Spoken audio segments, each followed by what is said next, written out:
Ernie Manouse. And I'm guest host Katharine Shilcutt. We'll also talk with Harris County Clerk Teneshia Hudspeth, who will explain what voters need to know about upcoming runoff elections and share her thoughts on voter fatigue. Plus, comedian and filmmaker Lahna Turner will stop by to tell us all about her new documentary about her husband, the late comedian Ralphie May. And as always, we want to hear from you. Give us a call or text us at 713-440-8870 or email us at talk@hellohouston.org. You can also watch us live on YouTube by going to houstonpublicmedia.org. Hello Houston is made possible in part by founding sponsors John Bradshaw and Kathy Sanders, by Metro, and by gifts from listeners like you. Live from NPR News, I'm Lakshmi Singh. President Trump has arrived in Beijing for a two-day bilateral meeting with Chinese leader Xi Jinping. NPR's Jennifer Pack reports it is the first time a U.S. president has visited in nearly a decade. Trump was the last U.S. president to visit since 2017. And after all of the ceremonial pomp, Trump still launched a trade war with China. He imposed even more tariffs and sanctions last year when he returned to office. Chinese officials retaliated, and the two sides reached a sort of pause last fall. But it's fragile. The two leaders are keen to stabilize the relationship. Chinese media showed roads leading out of the Beijing Capital Airport were lined with U.S. and Chinese flags side by side to greet Trump's arrival. An editorial in the state-owned People's Daily said China-U.S. relations cannot go back to what it was in the past, but there could be a better future. Jennifer Pack, NPR News, Beijing. NPR's Kirk Sigler reports the state visit has major implications for American farmers who've been severely affected by inflation and flat commodity prices. Joe Vaclavic is a former Chicago Trade Board analyst who hosts the closely followed podcast Standard Grain. He's been skeptical that a solid deal will come out of this summit. Is China really going to buy 25 million metric tons of U.S. soybeans next year, despite the fact that Brazil's got more than ever to export? Chinese demand maybe falling off a little bit. I don't know. It's a hot topic and a good question. Hope that any trade deal with China includes a firm commitment to buy a lot of soybeans. That's NPR's Kirk Sigler reporting. As redistricting battles lean more heavily in favor of Republicans vying to win seats in this year's midterms and keep control of Congress, South Carolina's gone the other way. Gavin Jackson with South Carolina Public Radio says a handful of Republicans in the state Senate joined their Democratic colleagues to push back on President Trump's nationwide call to Republicans to redraw legislative maps. The Senate defeated a last-minute redistricting push in the state as the legislative session nears its end. 5 South Carolina Republican senators joined Democrats in killing a bill that would allow lawmakers to take up congressional redistricting after session ends. The 5 Republicans included Majority Leader Shane Massey, who fielded several calls from President Trump to consider drafting a new map to eliminate Congressman Jim Clyburn's seat, the lone Democratic district of the state's 7. Massey said the map, hastily crafted without public input or thorough vetting, could actually make several districts more competitive for Democrats. Even if the House passes a new map it is considering, time is not on its side in the Senate. For NPR News, I'm Gavin Jackson in Columbia, South Carolina. The South Carolina Supreme Court has granted a new trial for Alec Murdaugh, the disgraced former attorney who was convicted 3 years ago of murdering his wife and son. Murdaugh's defense team argues that a court clerk tampered with the jury in the original murder trial. This is NPR News. Live from News 88.7 in Houston, I'm Tom Perumian. American passengers from a cruise ship are now in medical facilities in Nebraska, either being treated for or for showing symptoms of hantavirus. During a press conference held Tuesday, Dr. Mara-Jana Broadhurst of the Center for American Pathology's Microbiology Committee talked about the situation. This is an unprecedented scenario, so we are responding as we can with the evidence that's available. But we do know that this virus is able to be transmitted between people. Andes hantavirus is unusual in this way. Dr. Broadhurst stated that her staff at the University of Nebraska Medical Center outside Omaha is taking care of those suspected of being exposed to the virus and monitoring for any symptoms that may emerge. Some of the passengers have already been released from the care facility and are on their way home. The city of Bel Air officially breaking ground on a flood control project. Multiple outlets report the Cypress Ditch Flood Control Project is now underway. It's a major construction effort aimed at mitigating flooding in southwest Houston neighborhoods. The full project is expected to take years to complete. The goal is to widen the existing drainage channel from South Rice to Brays Bayou and increase stormwater capacity by about 60%. Taking a look at sports, well, the Astros, they lost again to the Seattle Mariners 10-2 on Tuesday. Houston has dropped the first 2 games of that series and have lost 4 games in a row. Game 3 of the series is, of course, tonight at 7:10, and that'll be at Dyken Park. Houston has 16 wins, 27 losses to start the year. They are 6 games back in the division right now. Checking your weather, it's going to be sunny today with a high of 91 degrees. Mostly clear overnight, 69 the expected low. On Thursday, a rerun of today, sunny, clear, high of 91. I'm Tom Perumian, News 88.7. Support for NPR comes from NPR stations.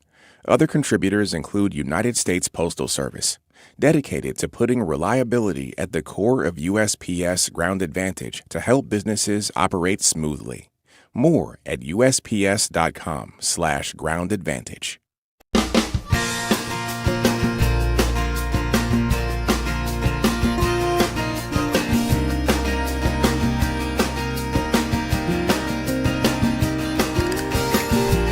Live from Houston Public Media and News 88.7, it's Hello Houston, an open forum on today's biggest stories affecting Houston and beyond.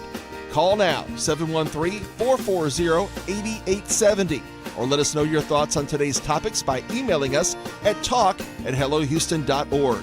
And now, Hello Houston.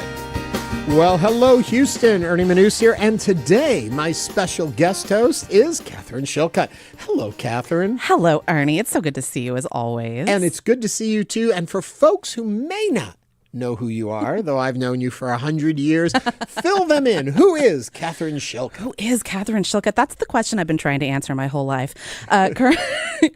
Katharine Shilcutt is currently the Director of Communications for Research at Rice University. How exciting. I love it very much, although I think a lot of people in Houston know me formerly as the food critic for the Houston Press, for my work at Houstonia Magazine, where I was the managing editor, and potentially from all the food content I post on Instagram. Well, I mentioned in the newsroom a little earlier that you were on the show, and one of our reporters, I won't tell you who, said, we always follow her. She's our influencer. Oh, no. So I guess you have a strong social media presence too. I do somehow have a strong social media presence, although it's so funny, I don't consider myself an influencer. I just really enjoy making reels and talking about food and Houston history, and I'm lucky enough that resonates with a lot of people across the city. Well, also there's the knowledge you have that goes with it, and so it's not just yet another YouTuber or Twitterer or Xer or whatever or Instagrammer saying what they like.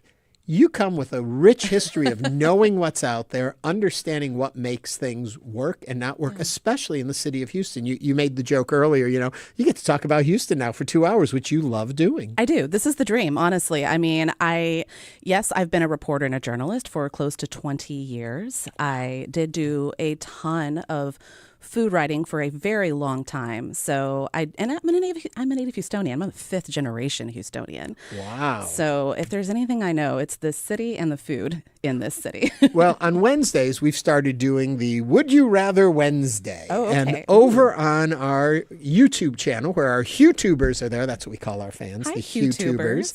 And they're over there carrying on a full conversation as our show goes live. And so we've asked them this question. You can just go to YouTube and answer it to Would you rather? And your choices are only eat Tex-Mex, only eat barbecue. Tex-Mex, immediately, instantly, no hesitation. You were funny. A minute ago, I asked you this question, and you were like, even before you gave the second option, it was going to be Tex-Mex. I don't care what comes after Tex-Mex. It's always going to. That's my number one. Really? Yes. See, mine would before be barbecue. Pizza. Pizza anytime. That would be the number one. So if you could only have Tex-Mex or pizza, it would be pizza. Oh, if I could only have anything or pizza, it would be pizza. Interesting. Like you with Tex-Mex. Houston is not notoriously a pizza city. I come from upstate New York and then Chicago, so it's built into me, pizza. How do you feel about Houston not being a pizza city? Have you found your pizza places?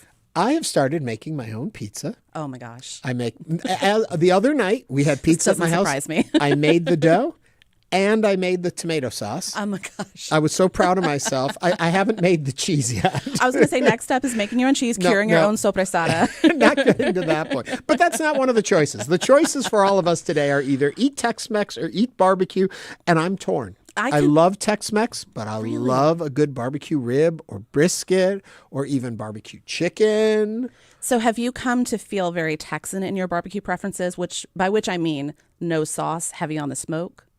No, I'm still into the sauce. Still into the sauce? Yeah. You're still deep in the sauce. Still deep in the sauce, as a lot of people would say. So what is your choice? You can either call us at 713-440-8870 and share with us which one you'd rather.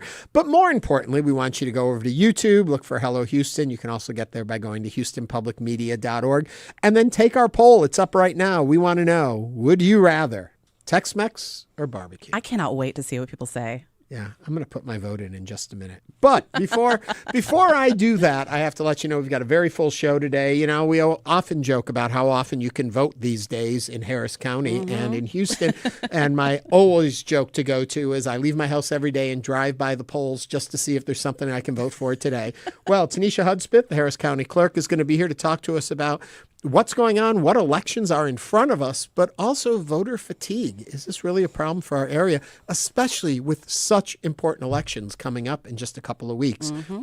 We'll see about that then. Also, a lot of people talking about the Hantavirus, and I'm always worried I'm saying it right or wrong. But Dr. Katharine Troisi, a regular visitor to this show and to the station, she's going to be here to help us parse, what do we really need to worry about here and what don't we need to worry about? So that's coming up later in the show. The housing report's out. You have a unique thing about you.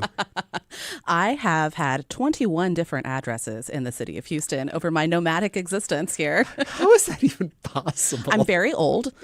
Well, first of all, not true.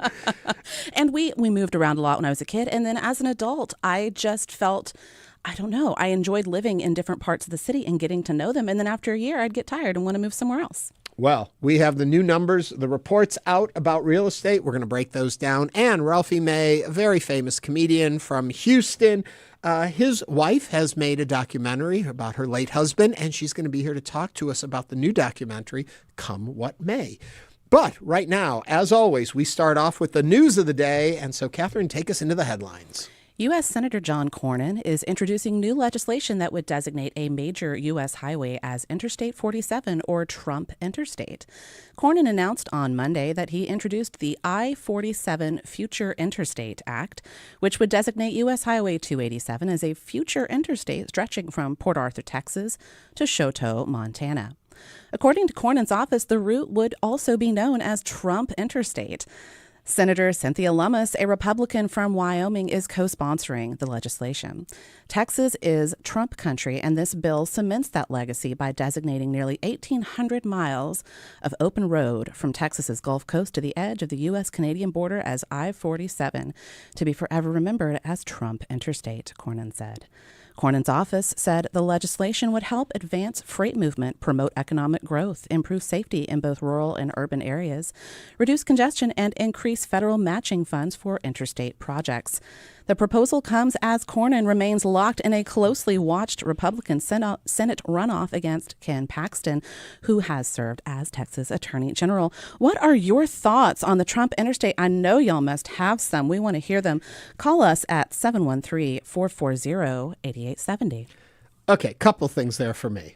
First of all, I can't help but feel this could be a vote grab. Really? Really? How strange for politicians. That's not at all to transparent. Do that. Right now we've got, I guess it's May 26th is going to be the runoff election to find the Republican candidate for U.S. Senator from Texas. And of course, as you mentioned, Cornyn and Paxton are in this together, both vying heavily for the Trump vote and naming a highway after Trump.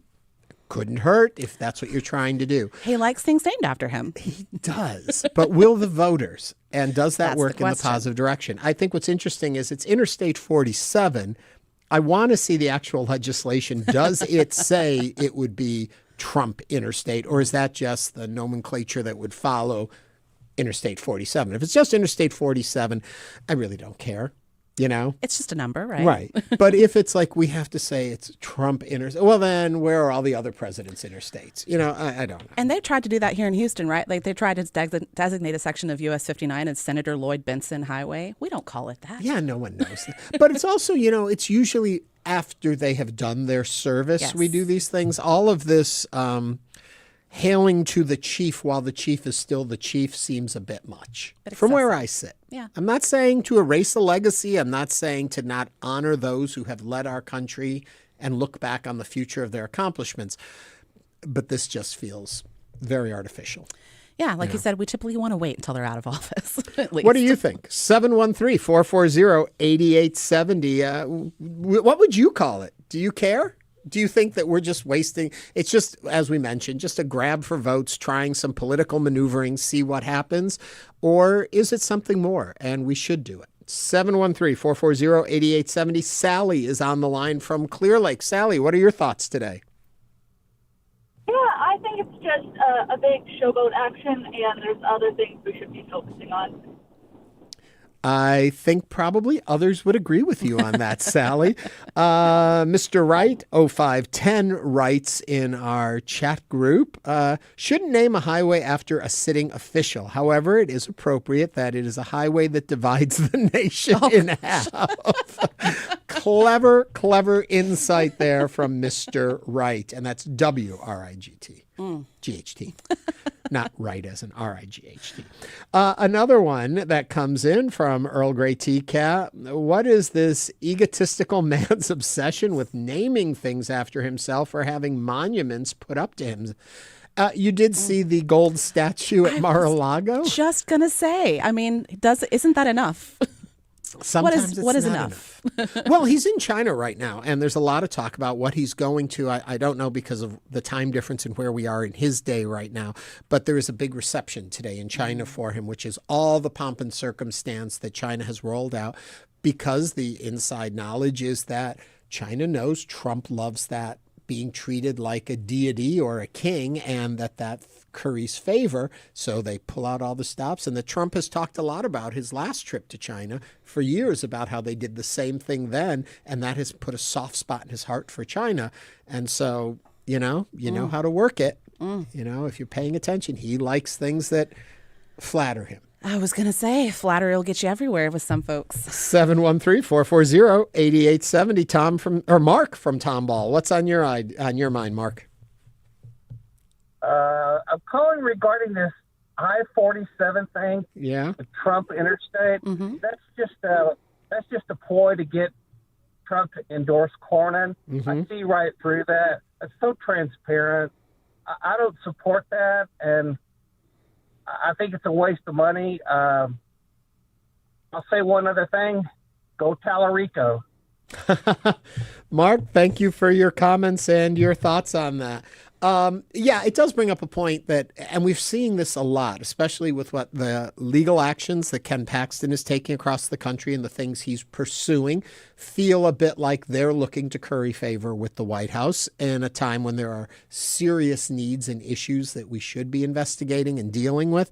And then you see the same thing on Cornyn's side. They're both trying to, but then again, James Tallarico just had a lunch guest in in Austin yesterday. They went and had tacos together. They must have picked Tex-Mex on our Would You Rather today. Barack Obama showed up. Yep. I guess it was supposed to be, they said there would be a press avail. They wouldn't say who was going to be there with him. And then to the shock and surprise of those gathered, it was Barack Obama pushing. So they're all playing the game right now. It's election season. That's what you do. Yeah. 713-440-8870. Hank from the Galleria. Hank, what's on your mind? Hank, you with me? Yeah. I'm just listening to you. They're going to change the name of the 288. No, Highway 287, and it's just a proposed legislation. Yeah, is it that they put the name to somebody after they die? And, I mean, what is this? Well, that's a good point, Hank, and it keeps coming up again and again, even like on the money that Trump is going to have his picture on some money for the 250th anniversary of the nation. And it's the question is, do you wait until the person has passed as a memoriam to them or a remembrance of them, as opposed to when we've never done this, I don't believe, while in office, we start naming things after people. Correct. That's a pretty unusual precedent. Yeah. Deborah from Bel Air is also on the line. Deborah, what's on your mind today?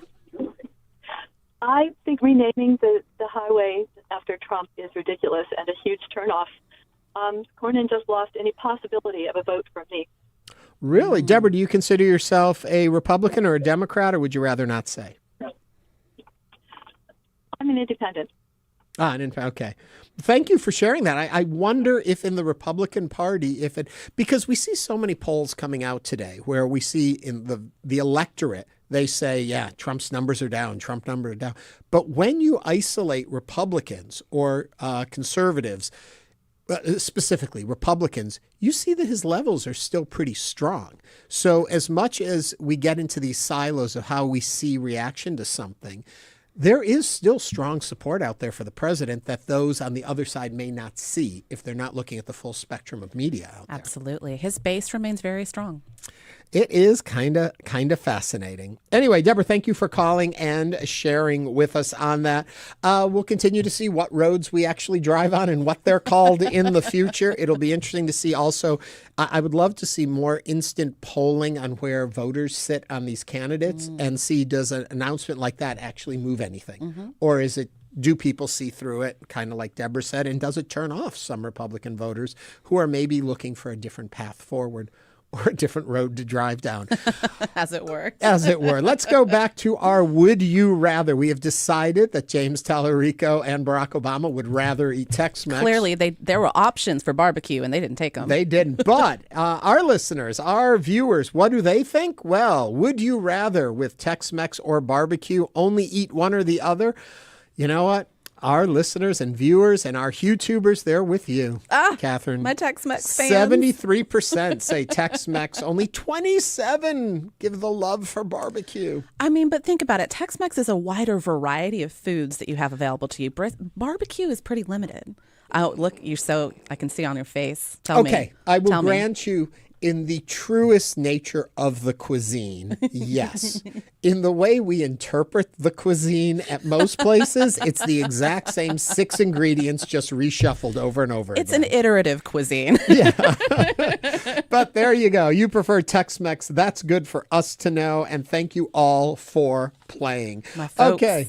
What were you going to say? My folks. Your folks are out there listening to you. We're going to take a quick break. When we come back, we are going to move into the topics of the day. Up first, County Clerk Teneshia Hudspeth is going to be here to talk to us about the runoff elections and the issue of voter fatigue. Is it real? Are we sensing it? What's it going to mean for these elections? Stay with us as Hello Houston continues right here on News 88.7.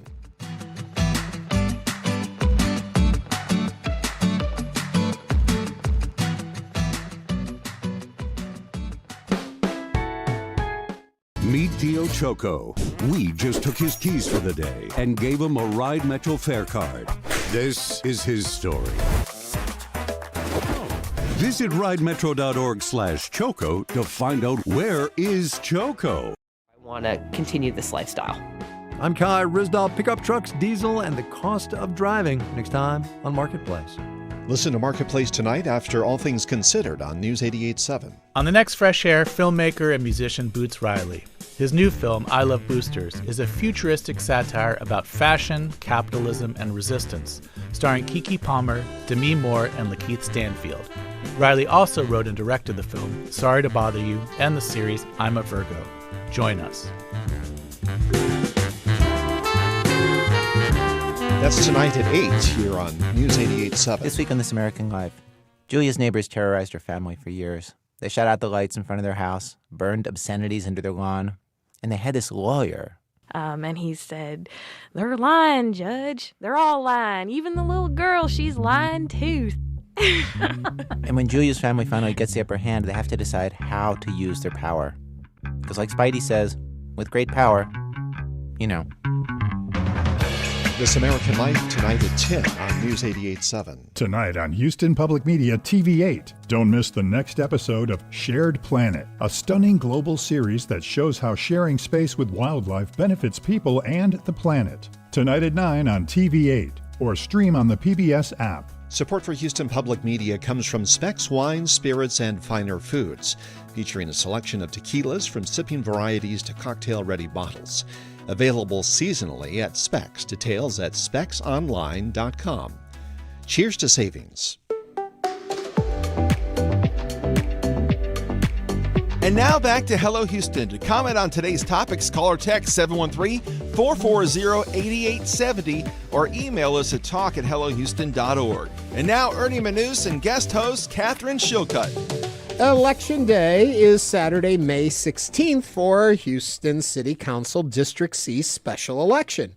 Then 2 days later, early voting for the 18th Congressional District Democratic primary runoff begins and runs May 18th through the 22nd, with Election Day May 26th for that race and a bunch of others. It's been a very busy month for elections in Harris County, with some voters likely heading to the polls 3 separate times alone in May. To help clear up any confusion, explain what voters need to know about the upcoming runoffs and city elections, we're joined now by a good friend of our show, Harris County Clerk Teneshia Hudspeth. Welcome back again. Yes. Well, thank you for having me. You said it. 3 elections simultaneously taking place in the month of May. I've been in this business for once. I want to tell everyone, too, if you want to join the conversation or you have questions, give us a call, 713-440-8870. Take it away, Teneshia. I'm diving right on in, right? Yeah. Never in my 21 years have we had 3 election days in 1 month. So when you said, hey, this is the busiest month, it's been a busy several months because we started this ride in October of last year.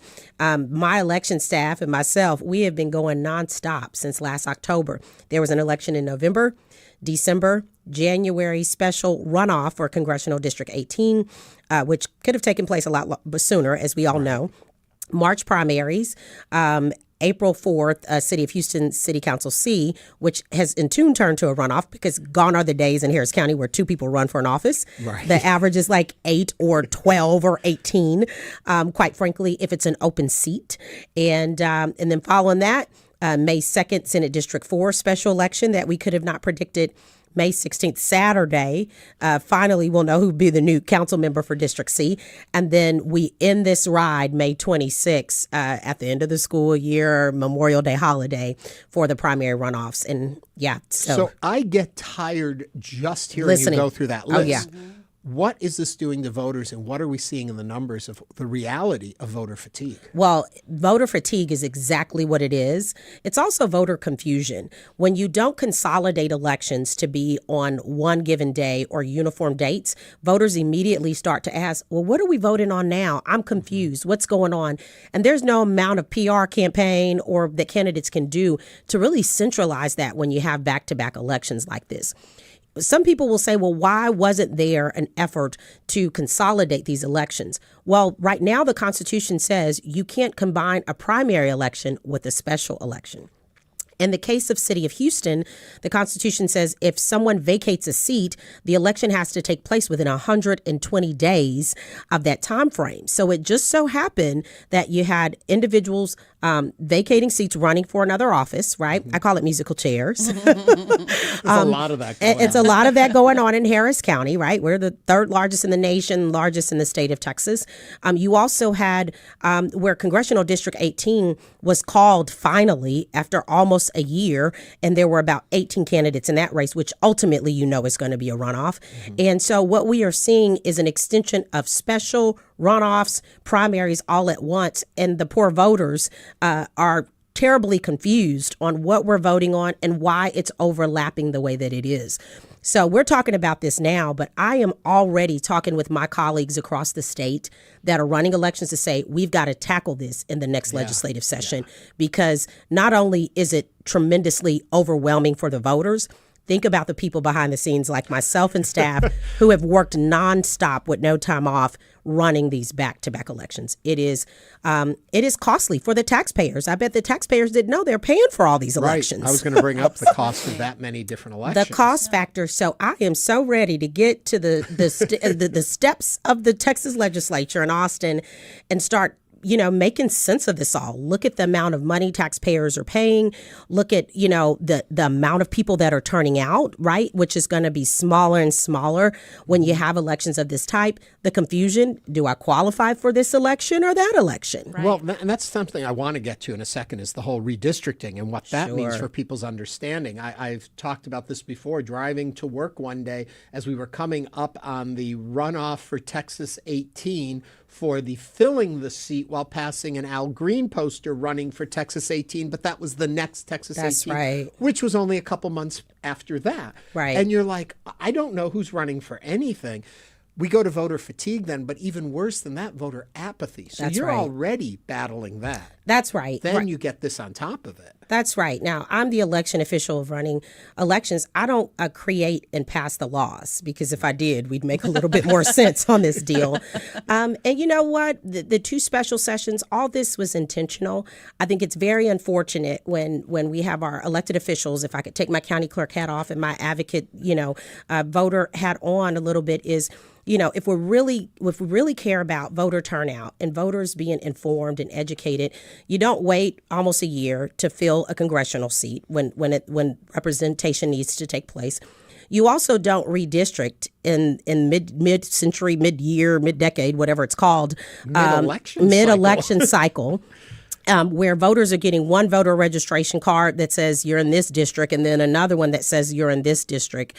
To me, it's creating this chaos and confusion unnecessarily.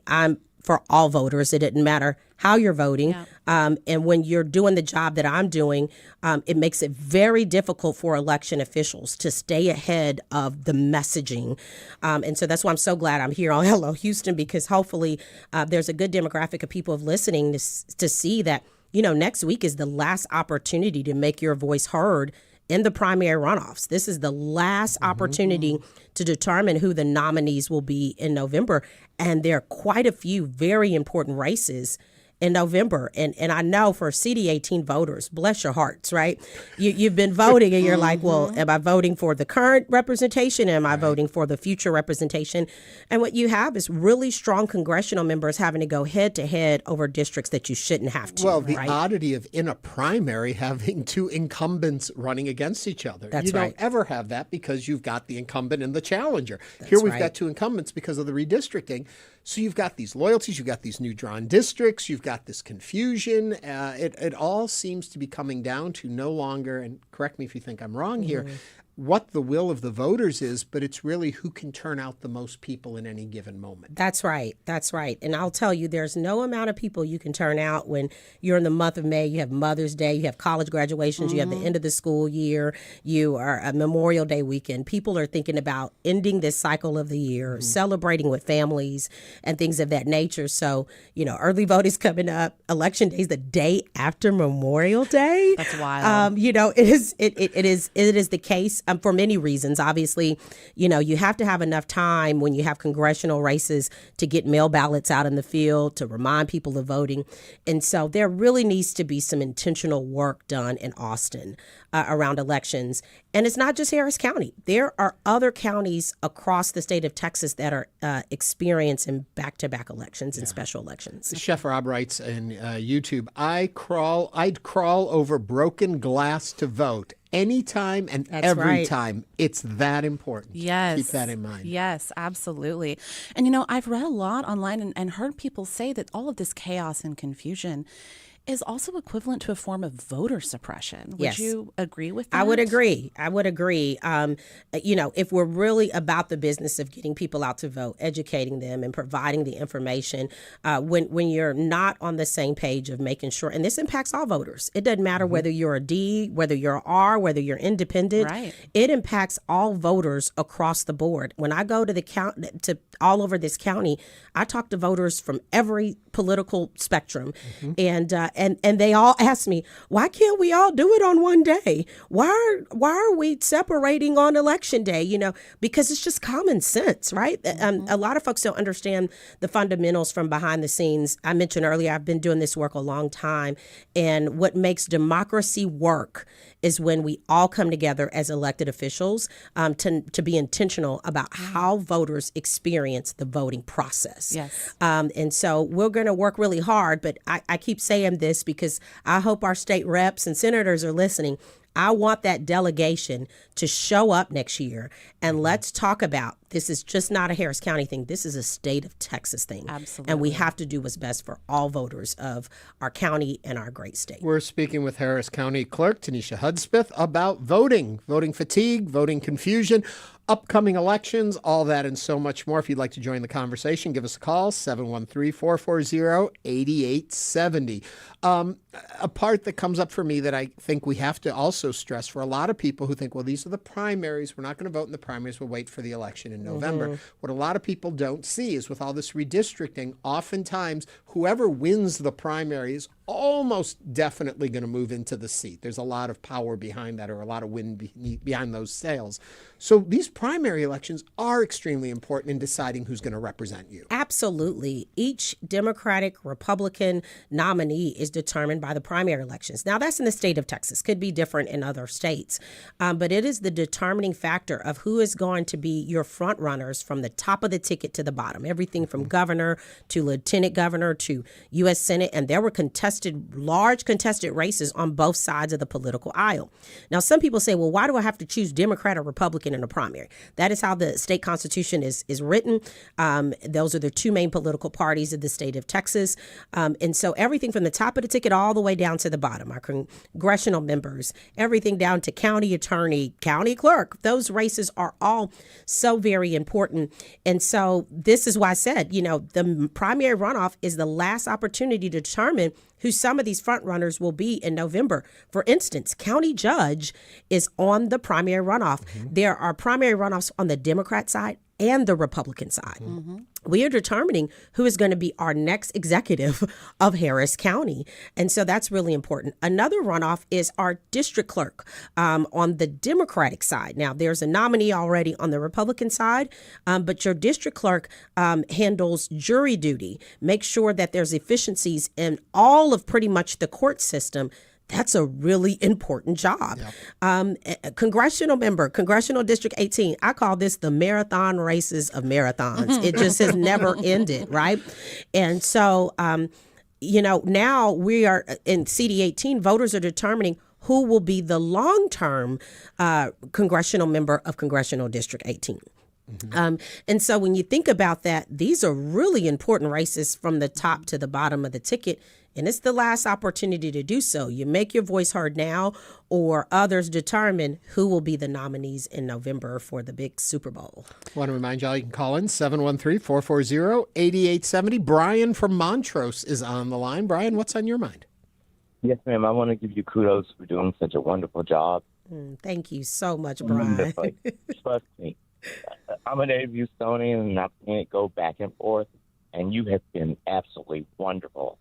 I appreciate that. Pressure, I can only emphasize that. But the thing is, what I was calling today, and I was mentioning before, is that I'm not sure how to do it. I'm in my 60s, but the thing is, I'm not sure how to emphasize to younger individuals the importance of voting.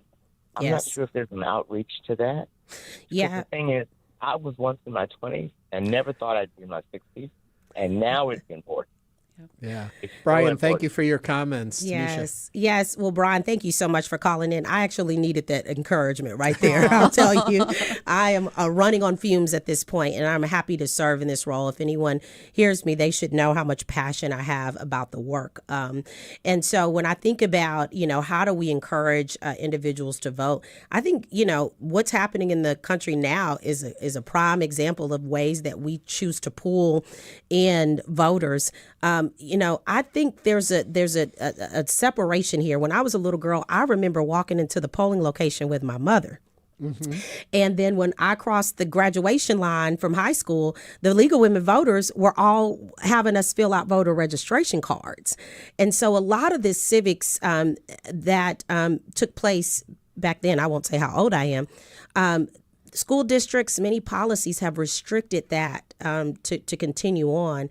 And so we have to make sure that we meet voters where they're at and give them the examples of all the things that's happening right now.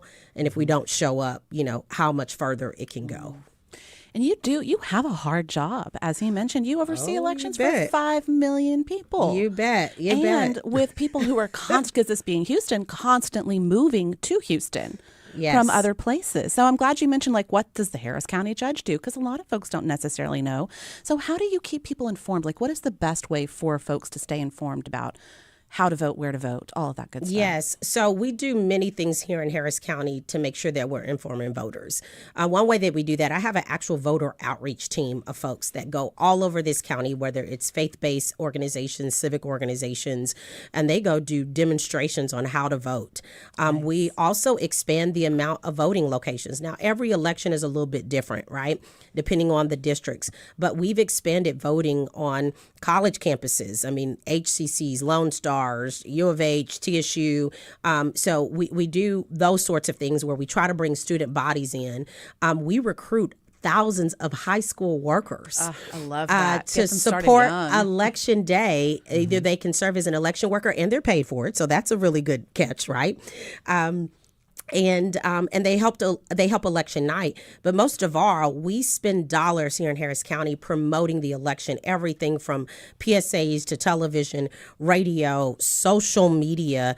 We do it all. If you go to any tag that says @Harris Votes or @Harris County Elections and you look at what we do, even my team says, okay, we got to get creative on this, Clerk. How are you going to talk about May? There's a video on my page that says, okay, Harris County, let's talk about May. It's a marathon month. And we're just kind of breaking it down, simplifying the messaging.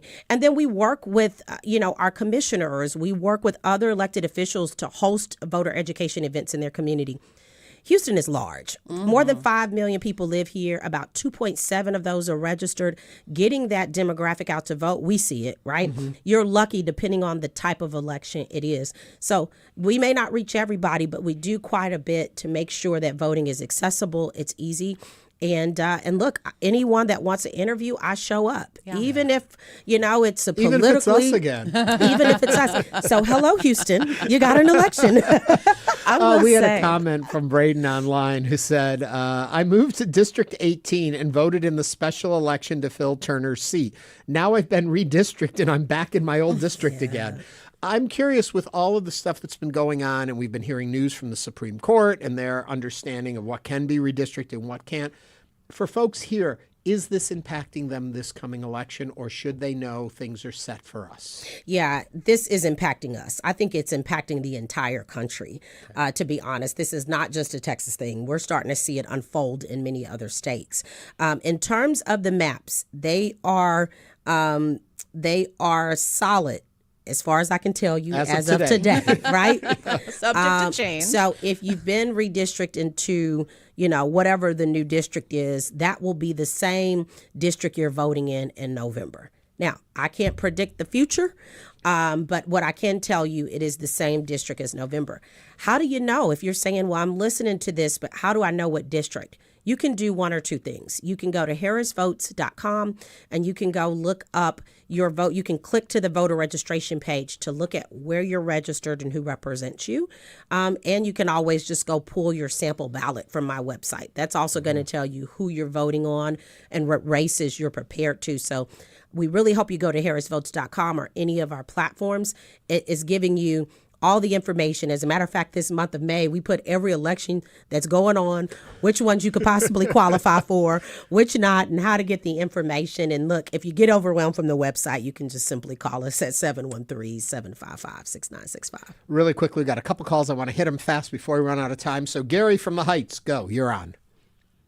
Good morning. I just wanted to mention that I think that Abbott should have been sued over denying my representation for almost a year.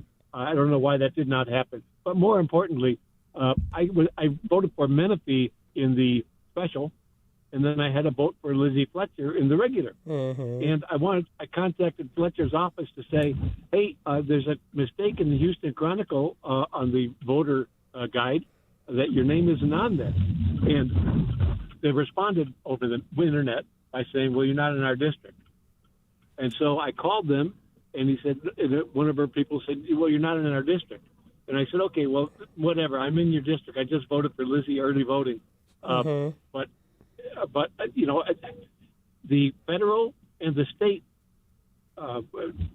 websites still showed me in Menifee district, even though I was in Fletcher's. Yeah, So, Gary, it's a think confusing time out there with the redistricting and the shifting. And quickly, I want to grab. Oh, you got a quick point? Yeah. Just so you know, Gary, there were multiple lawsuits due to what was taking place with redistricting. Those lawsuits obviously didn't prevail. There's one still pending. But there were lawsuits, so I do want you to know that there were some organizations that decided this was important enough, and they did pursue it in the courts. Quickly, we had another call on the line, but they just wanted to know, what's the number for your office again? Yes, 713-755-6965. That's your Harris Votes hotline. And harrisvotes.com? harrisvotes.com for all your information for elections coming up. Early voting begins next week again, right? It's another early voting. This time, it's for the primary runoff election. So Monday, October 18th through Friday. I'm sorry, I said October. That goes to show you we have so many elections. May. You got a lot going on. May 18th through May 22nd. It is only 5 days of early voting for the primary runoff. And then election day is May 26th. So again, May 18th through the 22nd, all this information is on Harris Votes. In Harris County, we vote 7 to 7 during early voting and election day. So you have extended hours. Go to harrisvotes.com, look at your sample ballot, print it out, prepare, and be ready to vote in this primary runoff, because this is it before November. May 26th, we'll be having special coverage of the results of the election starting at 8 p.m. that night. And the clerk's going to join us on that, too, to let us know how the day went. That's right. Thank you so much for joining us always. Thank you. And remember, we've all got to get in the arena. We can't sit aside and just wait to see what happens. We've got to get in there and be a part of it. So thank you so much for having me again. Harris County Clerk Teneshia Hudspeth. And coming up next, a documentary about the late comedian Ralphie May. So stay with us here on Hello Houston as the show continues.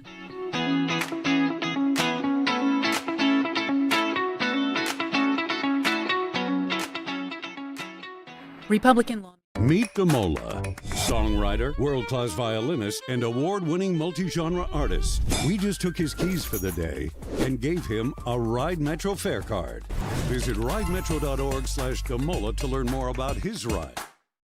How longtime voting rights activists in one Louisiana district are responding on the next All Things Considered from NPR News. Listen to All Things Considered starting at 3 o'clock this afternoon on News 88.7. Houston Public Media, in partnership with Texas Southern University, brings to you The Vibe. R&B, hip-hop, and neo-soul. Music that resonates with all ages. The Vibe on 88.7 HD3 and on the Houston Public Media app.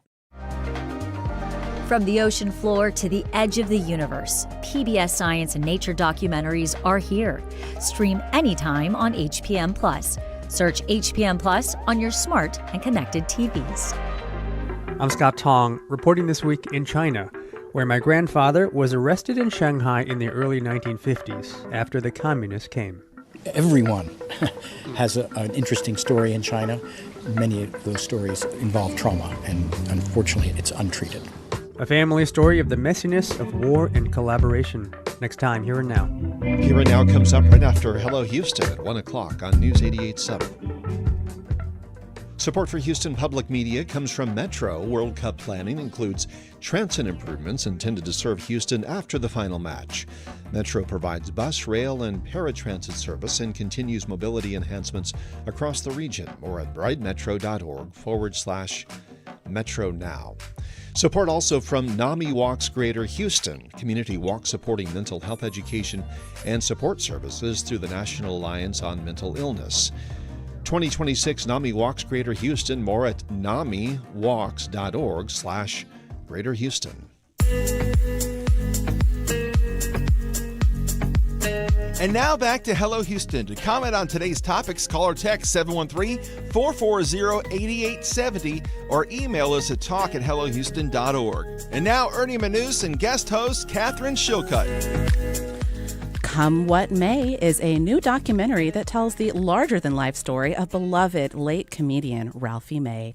Known for his numerous touring and comedy specials, Ralphie May began his comedy career right here in Houston before gaining national attention after competing in the first season of Last Comic Standing. The documentary chronicles May's rise to fame while also providing a raw and honest look at his various struggles with addiction.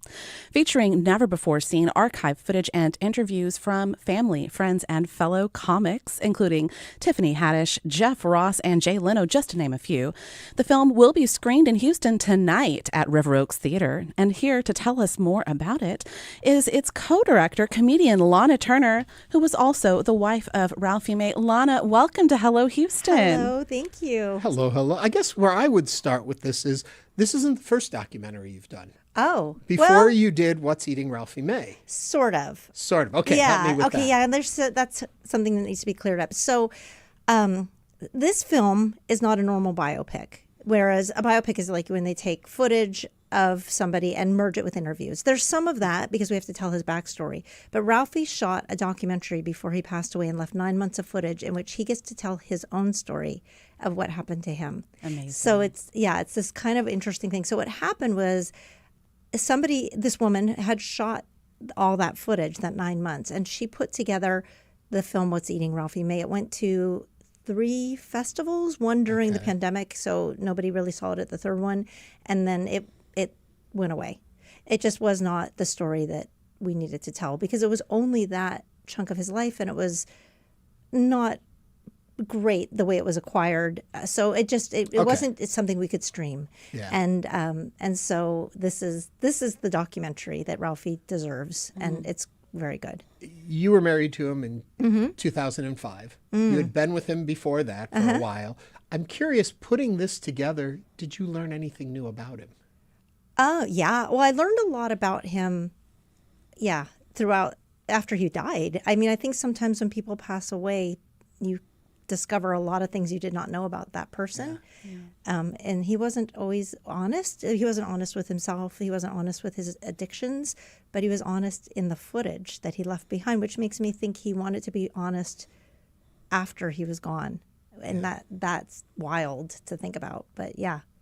Huh. Yeah, there's even a part of the film where we go into the dishonesty that he had in his addiction. Like he talks about, throughout his life, he talked about this car accident that he was in and how incredibly terrible it was. And I believed everything he talked about with that car accident. I think he said he broke like 72 bones and was in a wheelchair and had a stent in his brain, just all kinds of like very traumatic drunk driving accident. And interviewing his brother and mother and his sister, he broke his clavicle. But that car accident was what he used to describe why he put on weight. Like it just became this weird, so yeah, I learned a lot. Let's just say there's a lot of stuff that I wish I'd known, and I wish I could ask him. Yeah. Yeah. Absolutely. Because I believed all that, and why wouldn't I? So, yeah. What do you hope people take from this? When they start watching it, what do you want them to know about Ralphie May? Well, one, they should know that he's hilarious. Yeah. But I hope that there's a whole other component of the story that is about addiction and food addiction.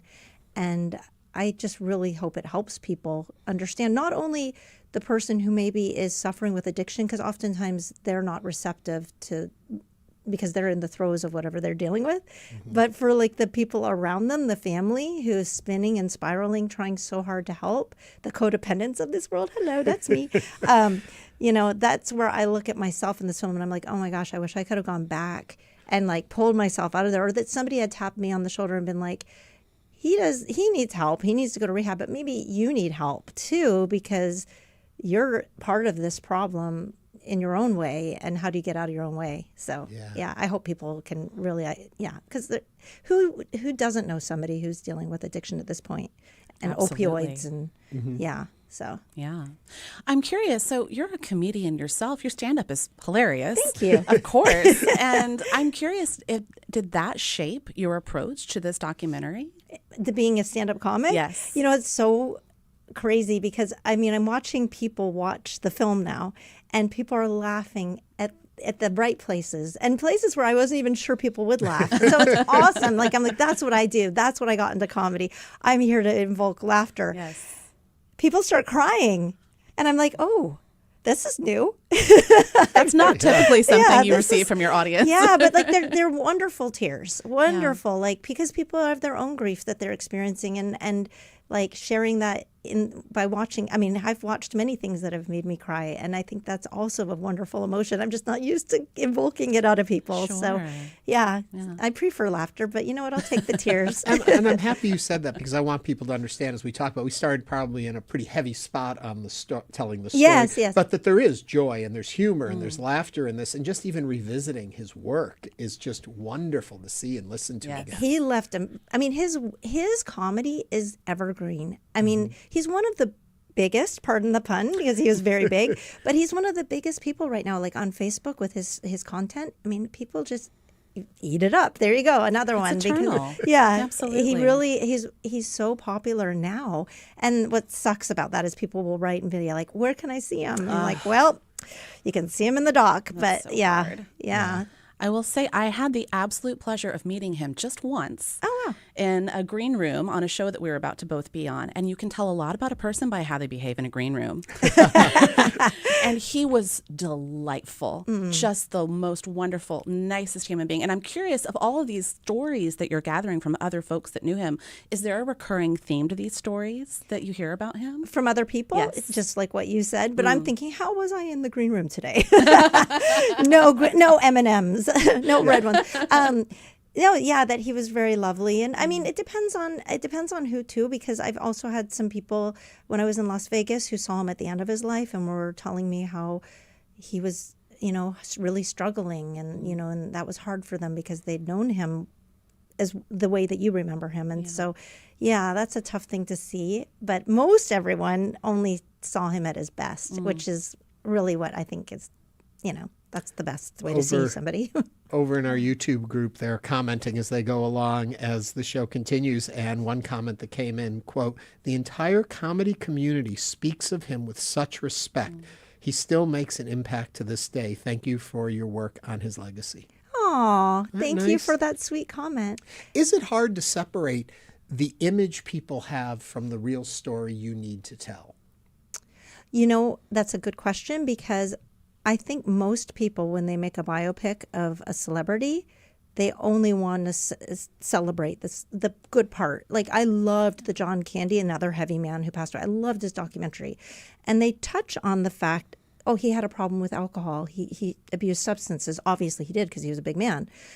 And that was it. They just kind of, a little drinking problem here. And then moved quickly away from the topic, which for me, I'm like, well, that means that I love John Candy, who doesn't? But maybe there was dark moments for him, and they won't go there. And so I don't think that's a documentary. I think that's just we're going to celebrate him, we're going to enjoy his memory, and we're going to move on. But I don't think Ralphie wanted that, because he didn't leave that in the footage. Ralphie left, I would say, maybe a cautionary tale or an education. And he wanted to help people in his life.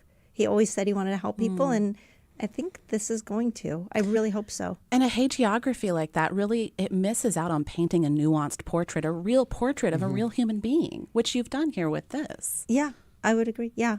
I think I want to learn about all the aspects of somebody's life. If I'm gonna dig into a documentary, I want to know. I want to know their demons.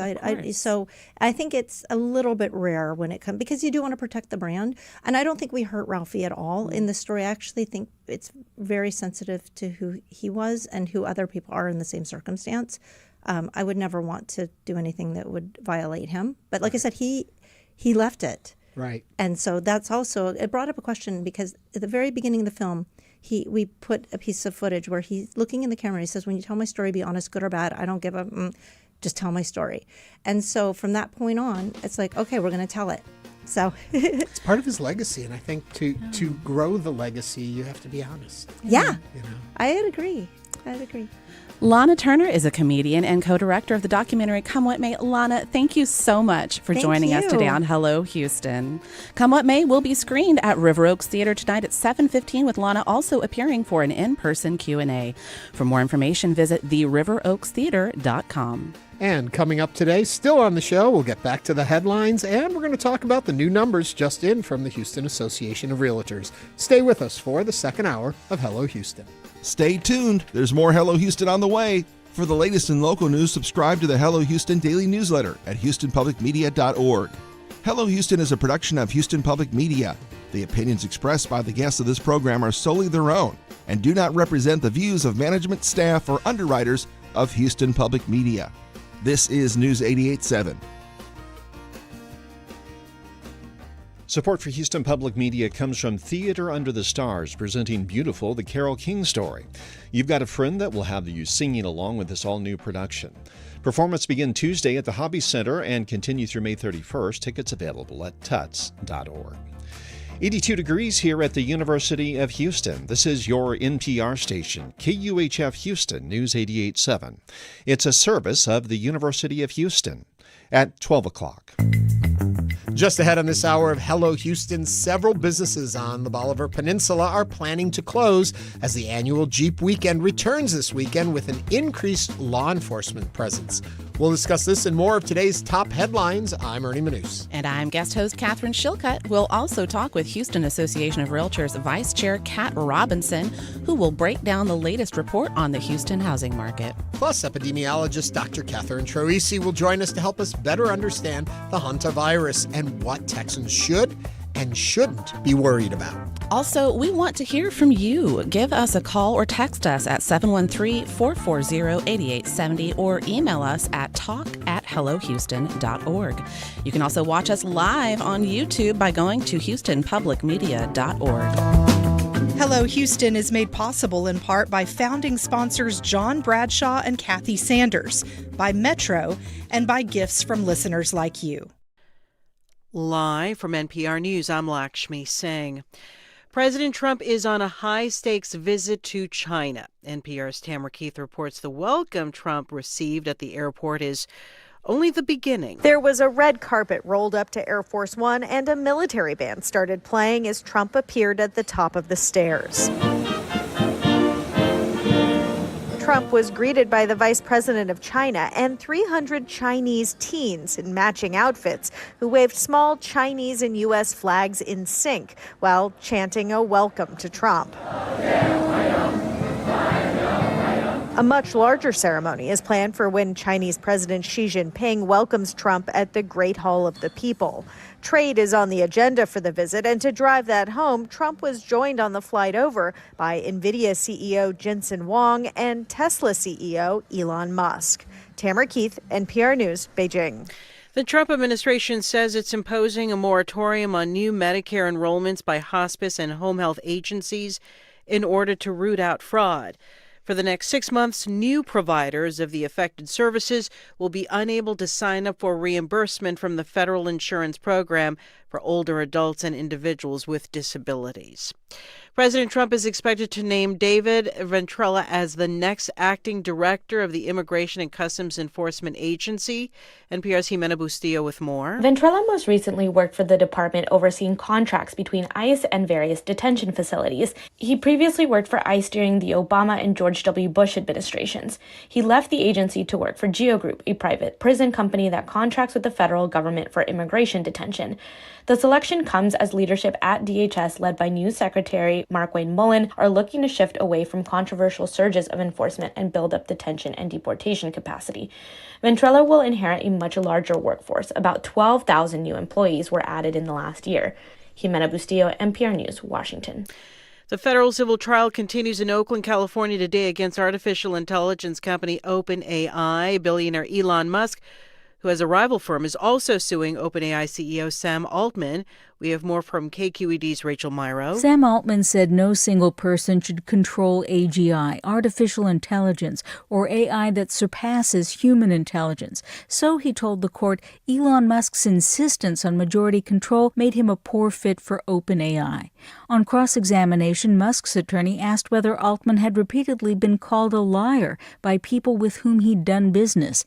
Altman replied, quote, I have heard people say that. This case turns on how OpenAI, which began as a public interest nonprofit, has come to be a for-profit industry leader. Closing arguments are Thursday. For NPR News, I'm Rachel Myrow. This is NPR News. Live from News 88.7 in Houston, I'm Tom Perumian. Multiple businesses on the Bolivar Peninsula in Galveston County are planning to close shop ahead of the upcoming Jeep weekend. News 88.7's Juliana Washburn tells us why. What started as an annual gathering for Jeep enthusiasts turned into over 100,000 visitors heading to Bolivar Peninsula for the weekend. Authorities implemented road closures and beach access restrictions last year after the event became increasingly violent with hundreds of arrests. Donna Mersman owns the Panini Press at Crystal Beach. She says while those restrictions made her neighborhood safer, it also meant less business. There wasn't any business last year because all the roads were blocked off and nobody was really moving. So it wasn't worth being open. Mersman is choosing to close her restaurant doors for this year's Jeep weekend, which runs from Thursday to Sunday. From the Galveston County Bureau, I'm Juliana Washburn, News 88.7. A former Houston police officer who was fired last month for a racist rant that went viral online is appealing her termination. In the video, Ashley Gonzalez appears to reference the fact that she, quote, hated black people, unquote. Gonzalez was relieved of duty before she was in fact fired. The Houston Police Officers Union confirmed that she is appealing her firing. In sports, the Astros will have another run at the Seattle Mariners, hoping to turn things around and stop a 4-game losing streak. Houston got bombed last night 10-2. First pitch in Game 3 is tonight at Dyken Park at 7:10. Checking your weather, it's going to be sunny with a high of 91 today. Mostly clear overnight, 69 the expected low. And then on Thursday, a rerun of today. Sunny, clear, and a high of 91. Right now, we've got mostly clear skies, 82 degrees on the UH campus. Get more news and information. Go to HoustonPublicMedia.org. I'm Tom Perumian, News 88.7.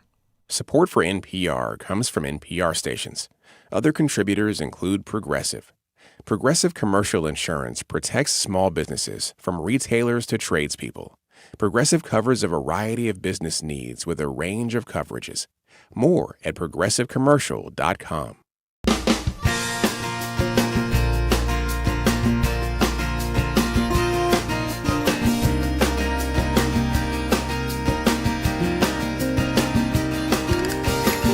Live from Houston Public Media and News 88.7, it's Hello Houston, an open forum on today's biggest stories affecting Houston and beyond. Call now, 713-440-8870, or let us know your thoughts on today's topics by emailing us at talk@hellohouston.org. And now, Hello Houston with Ernie Manouse. And it's not just Ernie Manouse, because I'm here with Katharine Shilcutt. Hello, Katharine. Hello again, Ernie. You're sitting in with me today. I'm having the best time with you. Give me, because it's a new hour, maybe a few new folks are joining us. Give us a little thumbnail. Who is this wonderful woman sitting beside me today? Is Katharine Shilcutt. I am the Director of Communications for Research at Rice University, and a lot of people in Houston also know me as the former food critic for the Houston Press and Houstonia magazine.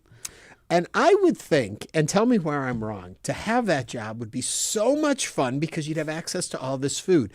But is it those of us on the outside looking in see the joy of it all, and that when you're doing it, there's an awful lot you got to go through? Let me tell you, Ernie, I literally gave a talk on this last week to a group of people about what it was like to be a food critic. And no one talks about the amount of food poisoning you get. Oh. Yeah, your face. Yeah, I never thought about that. And nobody talks about the fact I didn't gain a freshman 15 in college because the food was so bad, but I did gain a food critic 50. Which is harder to slough off in middle age. We were talking earlier about the Would You Rather poll, and it was would you rather Tex-Mex or barbecue, and our listeners seem to favor Tex-Mex.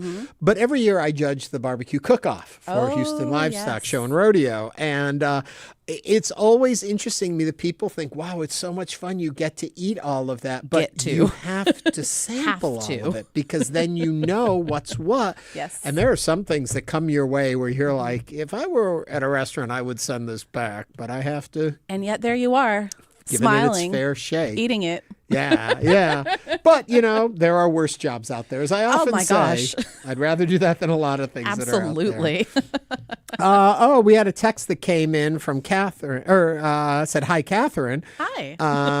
I'm with Ernie. Oh, I was like, there's no one beside me.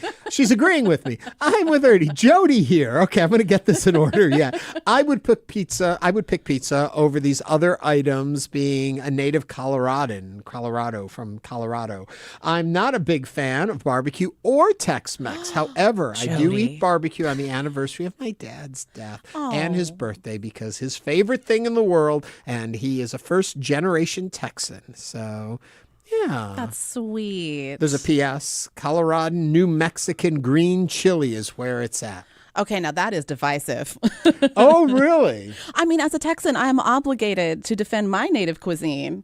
I like green chilies. I like Hatch green chili season when it comes around. Yeah. But just still give me like Serrano, jalapeno. I like my basic Tex-Mex staples. Are you a spicy eater? I am. Absolutely. I love hot ones. I order the whole box set every time they put a new one out, and we do the hot ones challenge at our house. Oh, my Lord. See, I often worry that when you are a food critic, a food judge, or even a chef, that your palate changes because of what you're constantly having to eat. It does. And so after years of it, are you in line with the regular viewer, eater, customer, or has your palate, does a chef, because they've tasted these spices so much, they add a little more salt, eventually their salt sensitivity goes down, they're adding more, and then you serve something that doesn't match the palate of your guest. So I definitely think that my palate evolved to become even more novelty seeking than it already was. I always thought I was a good food critic because there's nothing I don't like except licorice. I will eat absolutely anything. Then I'll take your licorice. That's fine. You can have it. But yeah, it changes. It absolutely changes as you're exposed to new things and you try new things. You're like, oh, I didn't even know I liked that. And then you go seek that out. Yeah. But do you have to think about the palate of the novice eater? I do. And that maybe this is going to be a little much for them. Of course. Absolutely. And that was, part of the job constantly as a food critic. You're doing that kind of cultural translation to let people know this is what it is. You may or may not like it. I'm giving you some groundwork so that you don't have to go in unaware or uninformed. I'm not going to say who you picked for your favorite burger in Houston, but you did put out a list of the best burgers in Houston. Was it divisive? Did people get angry about your choices? Did most people agree with your choices? It was extremely divisive because picking a favorite burger is like picking your favorite child in the city of Houston. But, for a change, nobody got super angry at me. Because you made good choices, at least from where I sit. I try to make good choices, Ernie. If people want to read where you put all of this up and where they can find you, what's the easiest way to find what you're working on? They can just find me on Instagram. It's K Shilcutt, first initial and last name, KSHILCUTT. Yep. And all my food content and other Houston history stuff is on Instagram. More stuff is going to be on our show today. We're going to be talking with the Houston Association of Realtors Vice Chair about what the numbers show. A new report came out yesterday. Are we in a good place, bad place? Should you be buying? Should you be selling? Kat will tell us about all that. And then we're talking a lot about this virus out on this cruise ship. They sent all the people home or to be monitored. To be rehabilitation centers, I don't know, monitoring centers in quarantine. But what should we really be worried about? Because, and I think part of the problem comes, government messaging today is often wrapped up in how they want you to think, I feel, and that there's a bit of spin on it and stuff. So I think it makes people unsure. Do we worry? Don't we worry? Well, we're going to have some answers for you. Dr. Katharine Troisi will be here, a regular voice on the show. All of that to say, 'cause I'm getting all watery in the mouth thinking about all those burgers. All of that to say, it's time to get into the headlines. So take us away, Katharine. Multiple businesses on the Bolivar Peninsula in Galveston County are planning to close ahead of the annual Jeep Weekend, which runs from Thursday through Sunday this year. What began as an annual gathering for Jeep enthusiasts has, over time, turned into more than 100,000 visitors heading to the peninsula for the weekend. Galveston County officials implemented road closures and beach access restrictions last year after the event became increasingly violent with hundreds of arrests. According to previous Houston public media reporting, more than 280 people were arrested and 43 firearms were confiscated during Jeep Weekend in 2025. In 2024, more than 370 criminal charges were filed and nearly 300 arrests were made during the gathering. The Galveston County Sheriff's Office shared a social media post at the beginning of May that confirmed there would be an increased law enforcement presence throughout this year's 4-day Jeep Weekend, and a zero-tolerance policy would be in effect. Officials also released beach rules, including bonfires and driving on the dunes, along with beach access information and restrictions ahead of the weekend. What are your thoughts on Jeep Weekend? Is it helping or hurting Galveston? Call us. Let us know at 713-440-8870. You know, have you been, I assume you've been to Bolivar. Oh, of course. Yes. And I look at these numbers, and I love Bolivar. A friend of mine had a beach house down there. We used to go all the time to Bolivar. We'd stay the weekend. It was a bit rustic, I guess is a good word for it. There was the big store, which was named the Big Store, and that's where you went to shop for everything. The infrastructure, at least up until very recently, and probably still, really didn't support 100,000 additional people. No. The road in from the ferry, or if you take the long way around, it pretty much, in my mind, is a single road down the middle. Exactly. Yes. How this works without causing, if you pack a bunch of people together, you're going to have trouble. I just think maybe Jeep Weekend should think about moving to a different location. Literally anywhere else. Yeah, literally anywhere. Would be great, I think, at this point. I worry that many people together. And so I appreciate more law enforcement there. I hope that people heed that. I feel sorry for businesses that feel they have to close because of security, where they should be open because here is a boon for them. Exactly. It's completely the opposite of what you would expect for these local businesses. They're not reaping any benefits at all. So the question remains, is this going to move? It has to at some point, one would think. But is that part of the, well, first of all, have you been to Jeep Weekend? Are you a regular attendee of it? Can you give us some insight from being on the ground? 713-440-8870. It seems like maybe some of the appeal is the, I keep saying rustic, the ruralness, the nature-drivenness of Bolivar that attracts this event there, that gives it a place where it owns where it's at. It's not competing with anything else, and that may be part of the charm of it. And I think, the whole thing, if you have a Jeep, is that you're trying to take it into like off-road situations or not necessarily in the city per se. So I think you're right. There is that allure to it being in Bolivar. Let me ask this question. If you're another community, would you like to bring it there to your community? Ooh, that's a good question. Is there businesses there that would really benefit from an influx of that many people and you have more infrastructure in place? Or in today's day and age, just a gathering of that size, is that enough to tell you, I'm not interested? Do you get into crowds these days? Because I think I've kind of changed my mindset. You are not going to catch me at Jeep Weekend. You're not going to catch me in a crowd. I can't deal with it anymore. The older I've gotten, if I go somewhere, I want to make sure there's seating, number one. I don't want to have to be constantly monitoring, how do I get out of here if there is a fire or a stampede? These are the things I think about now, Ernie. Well, I always think of the horrible joke. This is probably terribly off-color to say on air, but I'm going to do it anyway. Okay. It's the story about the old woman of the evening, prostitute, whatever we want to call it, and she's retiring from her job, and they say, why are you retiring? And she says, it's not the work, it's the stairs. And that's where I fall in this. It's like concerts, anything. I'm thinking parking. How far do I have to walk? I mean, to go to the rodeo, unless you have good access to parking, you're way out and it's an hour before you even walk to the gates. I'm telling you, I used to work for the Houston Rodeo and I don't go anymore. Really? I didn't know you worked at the rodeo. That was my first job out of college. Oh, wow. Like a real Houstonian. See, that mass of people, and maybe we're just old. It's too much now. That's okay. I'm comfortable with that. Yeah. I'm comfortable with my age. Well, let us know what you think. Give us a call. Where do you fall on Jeep Weekend? Is it something that excites you, doesn't excite you? Would you go to it? Do you feel like you shouldn't go? Over online, my British computer guy says, I'm sure Galveston sees an increase in microplastics after the event. Yeah, the cost that's incurred, for cleaning. I don't even want to think about the garbage. You can see a show at Miller Outdoor Theater, and when the people leave all the trash that's already there. Yep. And just imagine 100,000 people in an area for a weekend. It's going to cost the city to clean it up, and then to have businesses closing. It's not aiding the situation. There's got to be a better plan for it. All right, we're going to move on to another story, but let us know what you all think about that. Give us a call. Okay, here's something up your alley. You ready for it, Catherine? I can't wait. A new Texas law meant to help food trucks is drawing backlash from some vendors who say it could actually, once again, put them out of business. The Food Truck Freedom Act replaces local permits with a single statewide license, allowing vendors to operate across the country or city and county lines.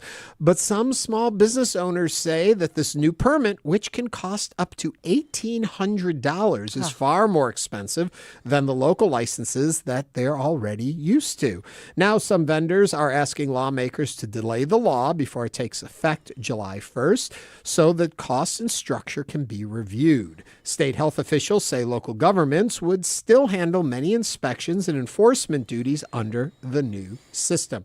What are your thoughts on this food truck law and licensing? Should it be passed? Do you frequent these trucks?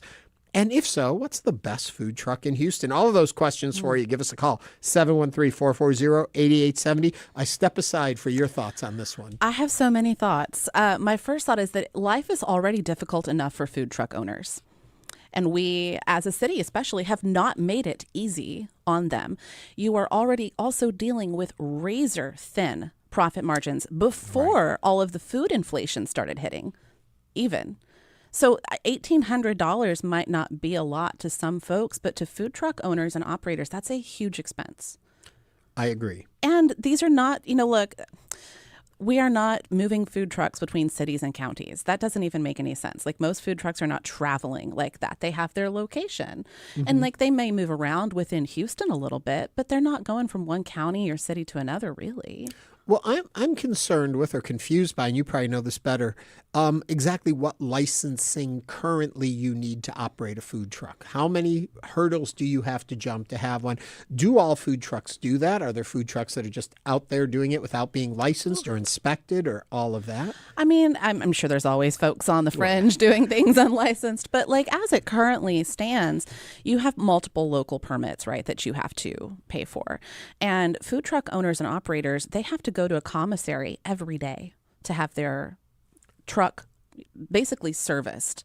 Oh, I didn't know that. Yeah, so you're going to commissary on a daily basis anyway. And that's more oversight than restaurants get. You don't have a health inspector come into your restaurant every single day. And the food trucks, they already have to go through so much and jump through so many hoops just to sell their food on the street.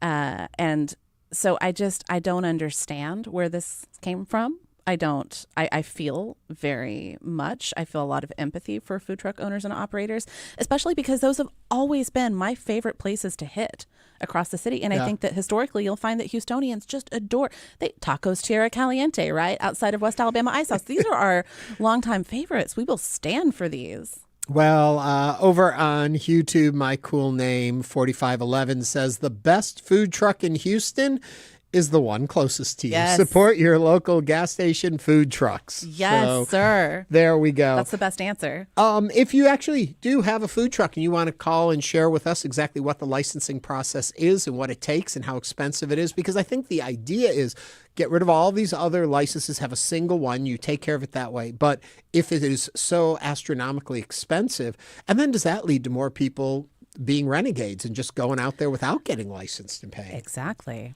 Yeah, you never know. But what's your favorite food truck, or did you mention it already?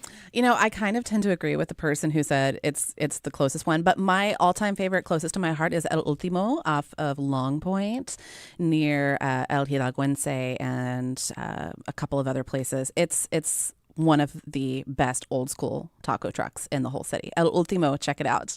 What's very funny when you say that, I have to ask, whenever you give directions to something to someone, are your points of reference always food places? There are always other restaurants. When you did that, I thought that was very funny. Because that's what we do here. We eat for sport. We know where all the restaurants are. Yeah, yes, we do eat for sport, and we have lots of places to participate in our favorite sport here in Houston. I'm not a huge food truck fan just because I want a place I can sit down, That's and fair. I always think, and It's I have called a your friend, car. Yeah. Well, yeah. I have a friend who always jokes about, I don't want to go to a food truck. I don't feel like eating over a garbage can. And, because I always think, you're standing out there and you buy that garbage can that may have something, or the tailpipe breathing out the exhaust. I don't glamorize food trucks. I'm willing to do a lot for orejas tacos. A lot. Well, we got a lot more still to come on the show today, so don't go anywhere. We're going to be talking, as we mentioned, those new real estate numbers are just out. We're going to take those apart, and what's going on with that virus. Is it something we should worry about? More still to come on Hello Houston.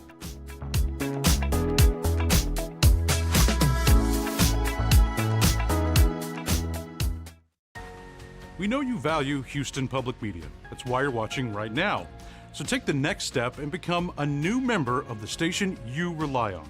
Every gift makes a difference. And what matters most right now is supporting the station that brings you the news and information you rely on. It only takes a minute to make a big difference. So join as a new member today at houstonpublicmedia.org/donate or call 800-364-8300. The repertoire of sacred choral and organ music is replete with music of praise, and on the next, with heart and voice, we'll explore some of these pieces, including psalms, hymns, and spiritual songs. Great works by Herbert Howells, Rena Esmail, C.H.H. Perry, and a host of others. I'm Peter Dubois, and I hope you'll join me.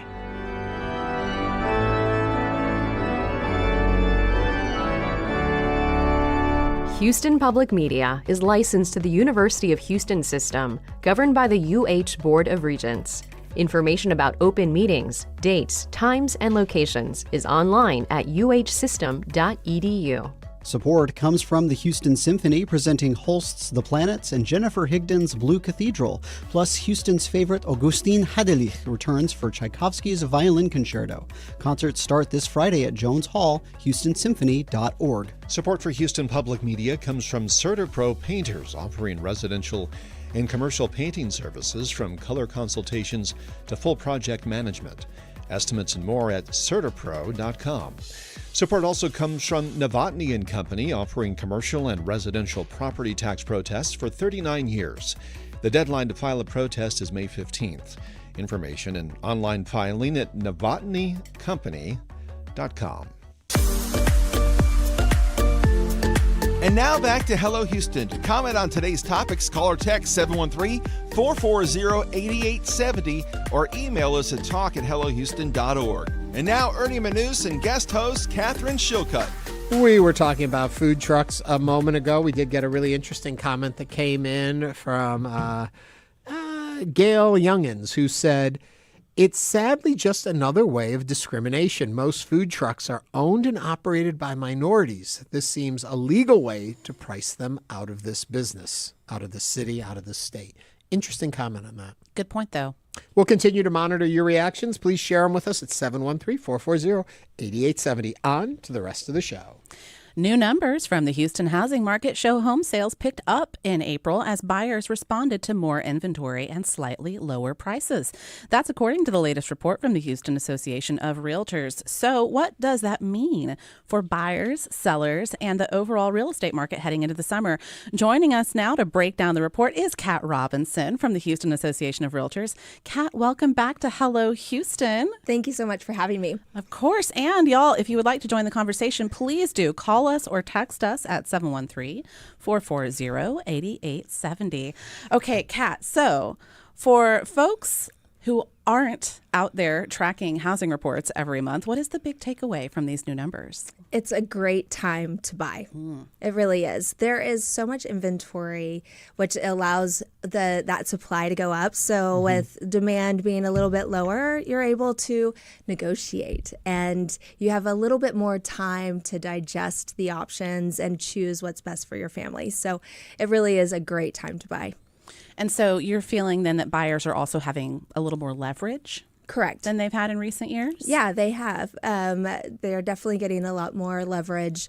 And we're seeing that with, a 2 to 3% discount in pricing, as well as repairs. They're getting that to keep the deal together. So it's a win for buyers, and sellers are happy because they're accomplishing their goal of selling. Yeah. So if you are a seller, with the numbers we've seen now, what's your advice to them when it comes to pricing? Are you staying on market value? Should you be going a little less? Is there enough interest out there that you can still get a good price, or are you discounting? So it depends upon the neighborhood and the house itself, right? So if you are listing in a neighborhood where there are 17 other properties just like yours, then you're going to have to soften that price. Even though if the data says that you need to go way up here, I would recommend to go a little bit lower so that you can capture those active buyers who are wanting a little discount, right? Of course. However, there are some products that are just rare. And people are fighting over. So I'm excited. I am closing next week on a deal in Katy, and it's really hard to get into this neighborhood, and we had to fight for it. And so my buyers are ecstatic. The sellers are ecstatic. So it's really case-by-case basis, and that's why it's so important to hire a realtor to help you sort through the data and sort through market trends so that you can price your home and get it sold. I'm going to ask one more question in that area before we let you move on to it. Talking about discounting the price. When you calculate that, what should you be thinking about? Because I wonder, time on market has an impact. If you're still paying all the utilities and the taxes on the property, so it's not selling, maybe it's better for you to lower how much further down, because you're going to make it up by not having to spend this extra money if you can move the property. What kind of things should people be calculating in when they decide, I've got this property and I want to move it? Where do I go? So you're going to start with the last 6 months of sold properties. And by finding the most similar properties, that's going to give you a price range. Okay. So sometimes it's an actual dollar amount. Sometimes it's price per square foot. And again, that is all dependent upon where you are in the city. So if you are in the Loop, that price per square foot is all over the place because so many different products are available in such a small space. While if you're in a master plan community, they have deed restrictions that qualify what type of home is going to be in each nook and cranny. So that price per square foot is a lot more accurate. Okay. So you're going to look at the solds first and find that range, and then you're going to compare it to what you're going to be competing against. And ultimately, you need to be the best product for the best price to capture our current buyers. But then also the thing of being in the market for so long, being on market, whatever the term is there, that's costing you money, and that if you can lower your price enough to compensate for maybe if you're going to sit longer, it actually pays off to go lower. It absolutely can. Days on market can be taboo. That's the phrase I was looking for. Yeah, days on market is something that can blemish a listing. It can be an amazing home and it's been maybe over improved and the sellers are trying to get a return on that investment. And unfortunately, if it sees a really high price per square foot, this is what I'm seeing right now. If it's a really high price per square foot for that neighborhood, people are just going to glance over it because even with the improvements, because they want that number. Yeah. Go ahead. Oh, I was just going to say, we have mortgage rates still remaining relatively high, especially when you look at, the early pandemic, they were around 3%, and now we're around 7%. So I'm curious, how does that shape buyer behavior? It definitely impacts the number of buyers that we have, right? So when money is considered almost free, it definitely frees up a lot more opportunity. With it being a little higher, and granted, it has been higher, way higher historically. Of course, so I'm sure that you can talk about your 18 or 20% interest rate that you've had in the past. But In February, around Valentine's Day, we saw a drop where our interest rates went below 6%. And the market went crazy. It popped. It was so much fun. It was so unexpected. And okay, let's go. And then with some things that are happening around the world, we've had some impact. And so that interest rate has come up.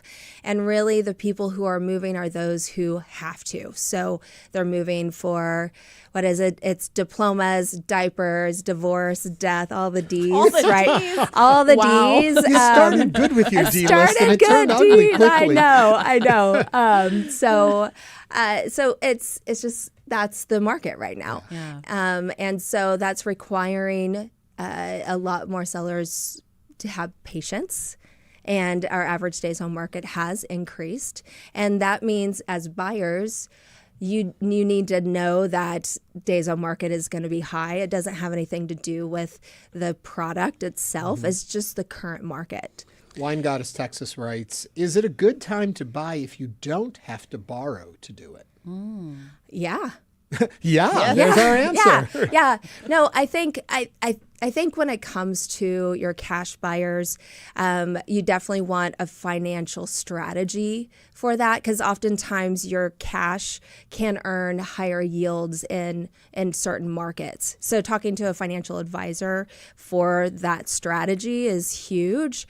But I will say if your portfolio is diversified enough, putting cash into a property that is going to increase 3 to 4% long term, that's going to be a great return. Another question comes into you and asks, is AI a good tool to help calculate your sale price? I think it's a good tool, but it's not the Bible, So I think the key is that you partner with a realtor who isn't afraid of AI and uses it as a tool to look at different market trends that might be out of their scope. There's a lot of AI products available for realtors through their own brokerage and through other portals, and even the most popular like ChatGPT and Claude and Gemini. You can put that data in and calculate it. But at the end of the day, AI cannot smell pet. It can't hear the railroad, right? It's not gonna look at the other active homes that all have quartz countertops and you don't. So I think you have to have that human aspect when it comes to selling and buying.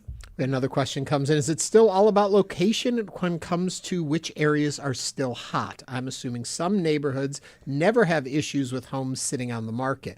Which areas are still hot? Ooh, so there's a lot of really cool activity that's happening.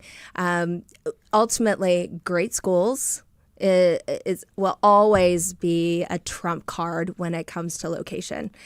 And then proximity to industry. Right. Mm-hmm. So proximity to the medical center or downtown or Upper Kirby, like all of those pieces of that puzzle for location is fantastic.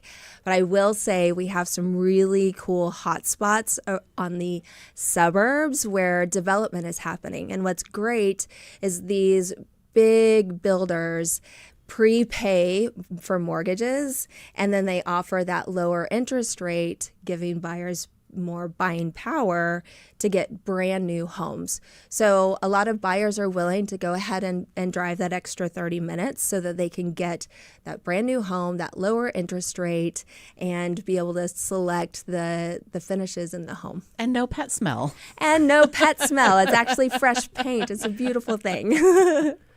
We had another question came in. How much of a factor is the fact that many homeowners are still sitting on mortgages with interest rates below 3%? Is this causing gridlock, people not wanting to leave those super low rates for higher ones? Absolutely. That is a conversation that we have frequently. And they're willing to move if it's worth it. And so they too are taking their time and waiting. And then also it comes into the equation of whether they need to sell in order to buy, right? And so if that is the case, then we're going to go ahead and add something on the market. But as it accumulates days on market, it's not necessarily because there's something wrong with the house. It's because they're waiting for another home to come on the market. So it's kind of an interesting domino effect. And again, partnering with a realtor to help navigate that ebb and flow is key. So if someone is thinking about buying this year, which it sounds like it's a good time to do so, what should they be doing right now? Like, what advice would you give to especially a first-time home buyer? So number one, find a great realtor, right? I will say that forever. And it's not just because I volunteer for HAR. It is so key to have a professional in the industry who understands all the nuances. And the nuances can be in the contract terms, not just days on market and price per square foot. So I would definitely start there, then partner up with a mortgage or a loan officer. There are some incredible first-time home buyer credits and bonds and programs available that most buyers don't know about. What's really cool about HAR.com, we have nearly, I think it's 80% of our listings qualify for some type of first-time home buyer credit. So you can go to HAR.com and click on that link. It's a down payment resource. And yeah, it's phenomenal. So I think those are the two steps because, again, once you link up with that loan officer, that's going to establish your budget. And then that can really release you on shopping. I have to ask, since you brought it up, HAR.com, I'm going to tell on myself as one of my favorite websites. Yay! I just like cruising around looking at real estate listings in general. I think like most people, it's window shopping. Mm-hmm. And I'm curious, do you see like a correlation in the web traffic there when it is a buyer's market? Are you seeing more people browse? Or is that just an ongoing motive? Like we all enjoy looking at HAR.com. I mean, everyone is obsessed with HAR.com. It's true. It is so much fun. It's so everybody is so fascinated with how other people live and how nosy, and they want to see what their neighbor's house is going. I want to see what home decor is in right now. Absolutely. So and we'll thank HGTV for really, really firing that up, right? But yeah, HAR.com is a great resource. It has everything that you can imagine. What's really cool is if you link up with a realtor and they're a platinum agent, they can share their branded app with you, which gives you insider information, and then you can use that portal to talk back and forth about different listings. So it's really neat. And one of those insider informations is days on market. And it gives you the archive report so you can see how many times it's been listed and what prices and all of that stuff that isn't public information. Okay, somebody I know asking for a friend has a lake house, and it's gone on the market. Mm-hmm. People had feedback. They did a lot of improvements in the house. Mm-hmm. But what they keep hearing back from the realtor when people see the property is, I love the house, I don't like the neighbors. I don't like what I'm seeing out the window, this unkept house, this neighborhood.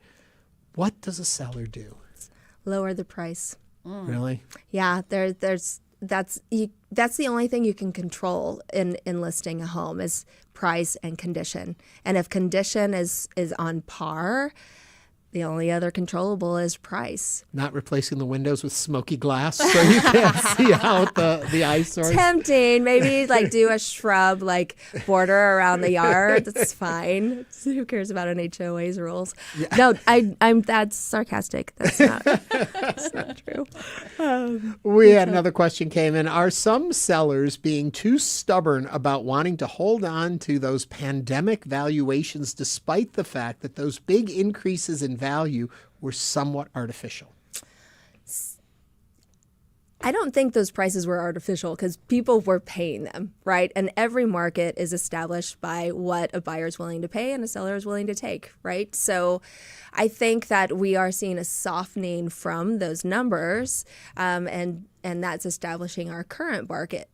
But I will say that Houston historically holds their prices. So if you look at, the recession in 2009, we didn't have a huge foreclosure number because people would rather just ride the storm as opposed to take the hit. And so if they were financially able to hold that asset, they were.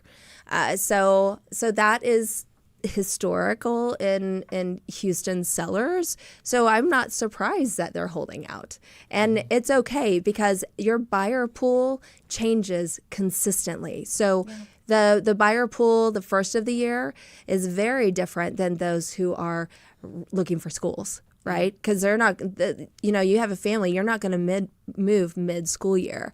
You're going to try to target that during the summer, which is one of our peaks. But what's interesting is we also have another peak in October.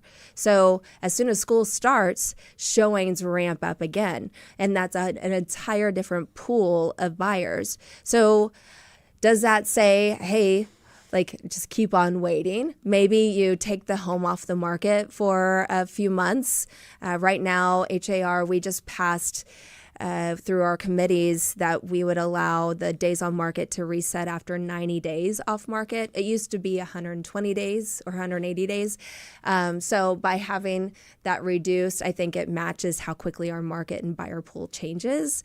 So taking things off the market, or there are a lot of different statuses that are available for sellers, and we're really pro-choice at HAR for how sellers want to market their homes. So we, as agents, we have a private per seller status where it's just agent information. Right.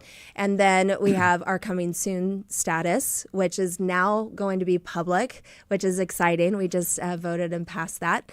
And then, of course, we have active. Right. So there are ways that you can still try to sell your home with an agent without it being public, without it accruing days on market. So I think the key is that you partner with a realtor to accomplish your goals. Quick question on that before we have to let you go. You've got a property. You've been working with your realtor. It's not selling. Mm-hmm. When is the right time to say maybe a different realtor would be a better option? That's a really hard question because I hate being fired. Right? No one likes to be fired. No one does. I think when the key is that you're constantly communicating. And I would say that if there's a communication barrier, or if everything that agent has tried and done and it's not working, and you've given it at least the average days on market, right, which is around 52, so after that full I would say 60 days, then maybe have a come to Jesus talk. But is that a conversation you can have healthily with an agent, and that they understand that too? Or is that anathema to what they do? So, no, ideally it's a very professional conversation where a seller can say, hey, what have you done for me lately? And the agent should say, hey, look, this is all the things that we've been doing. And I believe that our current buyer pool is just not responding. So navigating that territory to a different status or whatnot would be fantastic. I will definitely say the longer term relationships work out better for everybody. Sometimes it doesn't. And I think that conversation needs to be gentle and kind, because we all have egos and nobody likes to get their feelings realtors, they're like, hurt. oh, thank God they're taking this white elephant off my hands. Sometimes that is the case. However, I think realtors are to be professional. They are to be empathetic. Selling a home is so personal, and if sometimes it doesn't work, so moving on is okay. It's okay. Thank you. So it's always so insightful. Yeah, my pleasure. Thank you so much for joining us today on Hello Houston. And coming up, we discuss the latest on the Hantavirus. Stay with us as Hello Houston continues.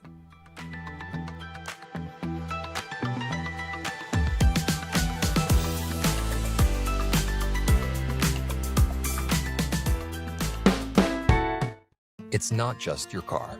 It's the one that brought your kids home from school, took you cross country, held memories, laughter, even a few breakdowns. When it's time to let go, give your car a new purpose. Donate it and turn memories into meaningful support for this station. Plus, you'll enjoy free and easy pickup, potential tax benefits, and a simple donation process. Your gift supports the programs you and your family love. Donate today and help keep public media strong. Call or donate online. More to learn. HPM Plus streams the best of PBS and Houston Public Media. Kids, drama, science, local, all in one free app. Go live with channels like TV8, Create, PBS Kids, NHK World, and more, streaming around the clock. And PBS members get full access to past seasons with Passport. Search HPM Plus on your smart and connected TVs. It's all waiting for you. On HPM This week on This Plus. American Life, Julia's neighbors terrorized her family for years. They shut out the lights in front of their house, burned obscenities into their lawn, and they had this lawyer. And he said, "They're lying, Judge. They're all lying. Even the little girl, she's lying too." And when Julia's family finally gets the upper hand, they have to decide how to use their power. Because like Spidey says, with great power, you know. This American Life tonight at 10 on News 88.7. Support for Houston Public Media comes from University Extension at UT Austin, offering open enrollment to a wide variety of UT's undergraduate credit courses that can be taken by anyone from anywhere. More at extension.edu. Make that extension.utexas.edu. Support comes from Metro. World Cup planning includes transit improvements intended to serve Houston after the final match. Metro provides bus, rail, and paratransit service and continues mobility enhancements across the region. More at ridemetro.org/Metro Now. And now back to Hello Houston. To comment on today's topics, call or text 713-440-8870 or email us at talk@hellohouston.org. And now Ernie Manouse and guest host Katharine Shilcutt. As health officials continue to monitor passengers from the Hantavirus-stricken cruise ship now returning to their homes, including several Texans, questions and concerns are growing about the risks, symptoms, and how the virus actually spreads. While experts stress the threat to the general public remains low, the outbreak aboard the MV Hantas and ongoing monitoring of exposed passengers has captured international attention. To help us better understand what this virus is, what makes this particular strain unusual, and what Texans should and shouldn't worry about, we're joined by now a good friend of our show, Dr. Katharine Troisi, epidemiologist at UTHealth School of Public Health. Dr. T, welcome back. Thank you. Okay, are we just being crazy for crazy's sake, or is there something here we should be worried about? You know, I'm more worried about traffic during World Cup than I am about getting hantavirus. If you were on the ship, yeah, you might be concerned. If you have been in close contact with someone who is on the ship, yes, you're being monitored. But for the average person, for this outbreak, the human-to-human spread is just not going to be a big deal. It doesn't transmit that easily. And people don't spread the virus before they have symptoms. And by the time they have symptoms, they are not out and about. Okay. What I worry is that we are in such a day of not trusting the information that's out there and the information that comes out from higher ups when it comes to medical concerns and downplaying things that shouldn't have been downplayed in the past and vice versa. People just don't know what to believe. And so I think that's part of the stress we're seeing.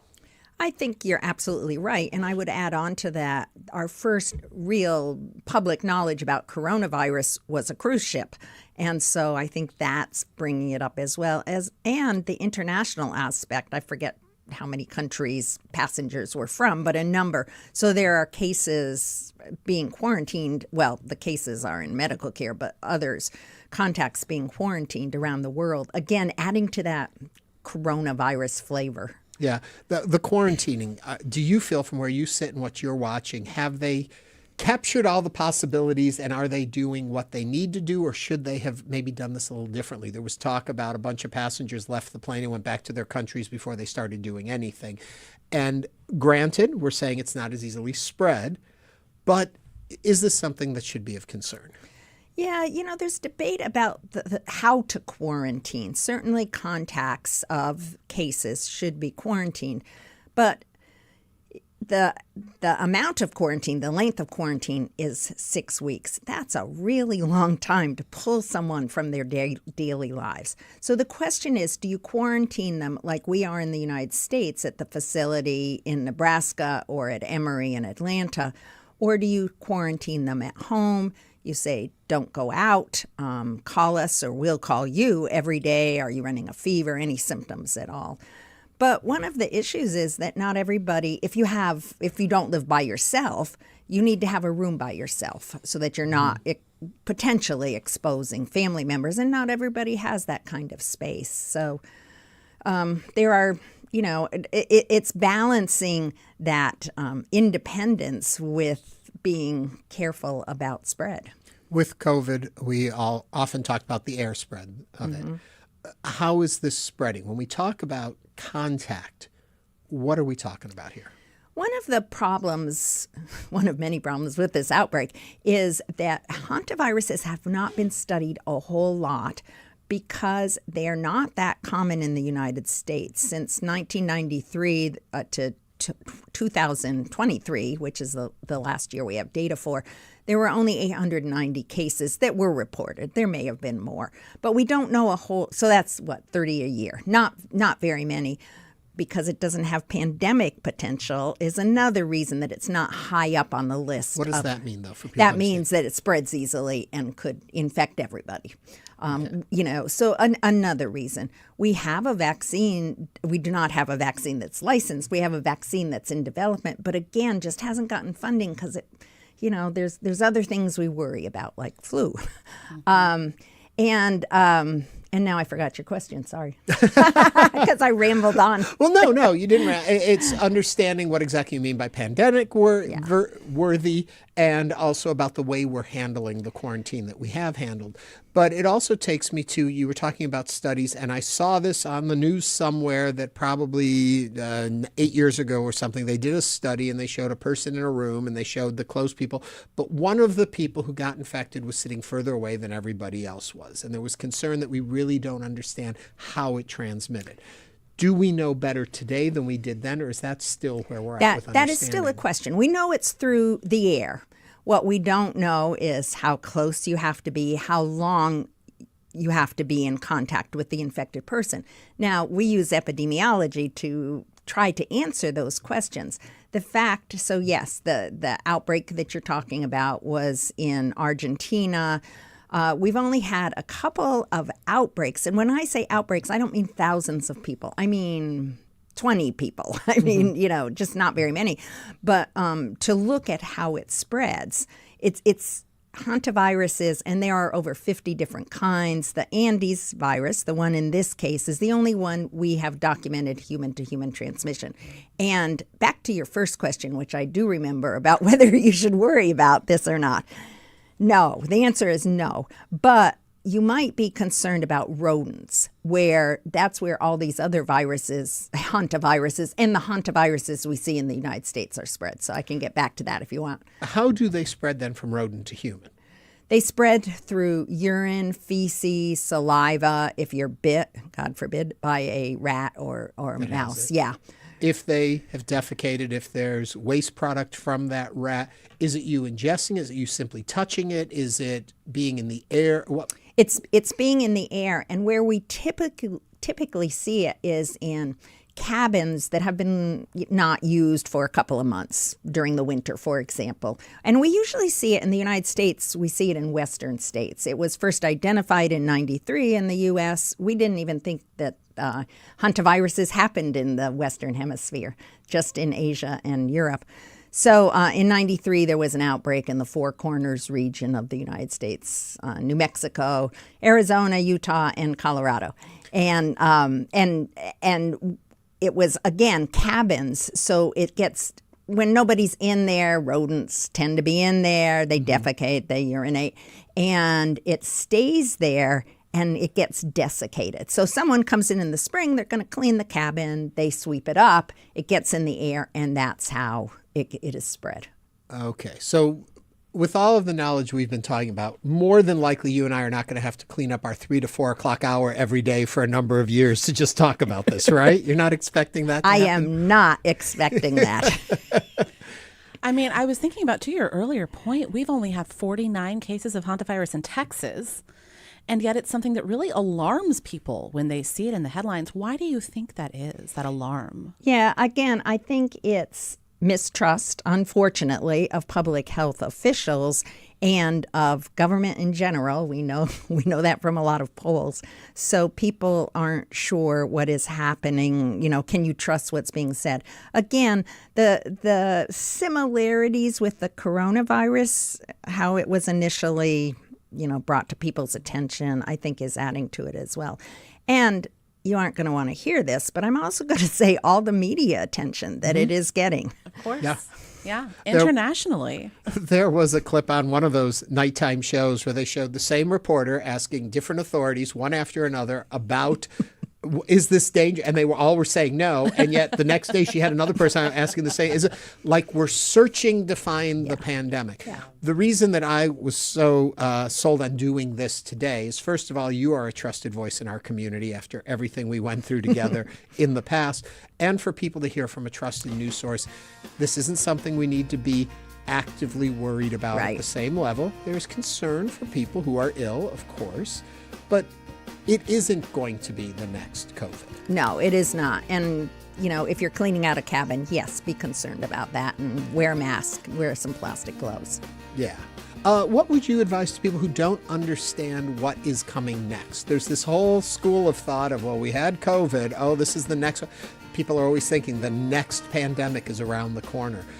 As an epidemiologist, how are you looking at what's out there in the world today and where should our attention be, as opposed to maybe it shouldn't be on this virus? Yeah, what keeps epidemiologists awake at night is flu. And yet, COVID wasn't flu. So really, we don't know. Well, we're going to end you right there. Keep an eye on flu. Dr. Troisi, always a pleasure to have you here. I misread the time. We are out of time. Kevin, because we're out of time, will you come back tomorrow? Absolutely. We'll do this again tomorrow. See you tomorrow right here on Hello Houston. Thanks for listening to Hello Houston. Join us every Monday through Friday from 11 a.m. to 1 p.m. to talk all things Houston.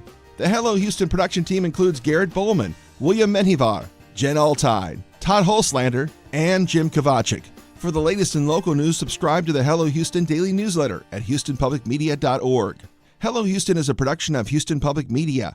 The opinions expressed by the guests of this program are solely their own and do not represent the views of management, staff, or underwriters of Houston Public Media. This is News 88.7. Tonight on Houston Public Media TV8, don't miss the next episode of Shared Planet, a stunning global series that shows how sharing space with wildlife benefits people and the planet. Tonight at 9 on TV8 or stream on the PBS app. Another beautiful day in Houston, the high of around 89 today. Those sunny skies continue. Mostly clear tonight, the low around 70. Then tomorrow, more warm weather, the high around 91 with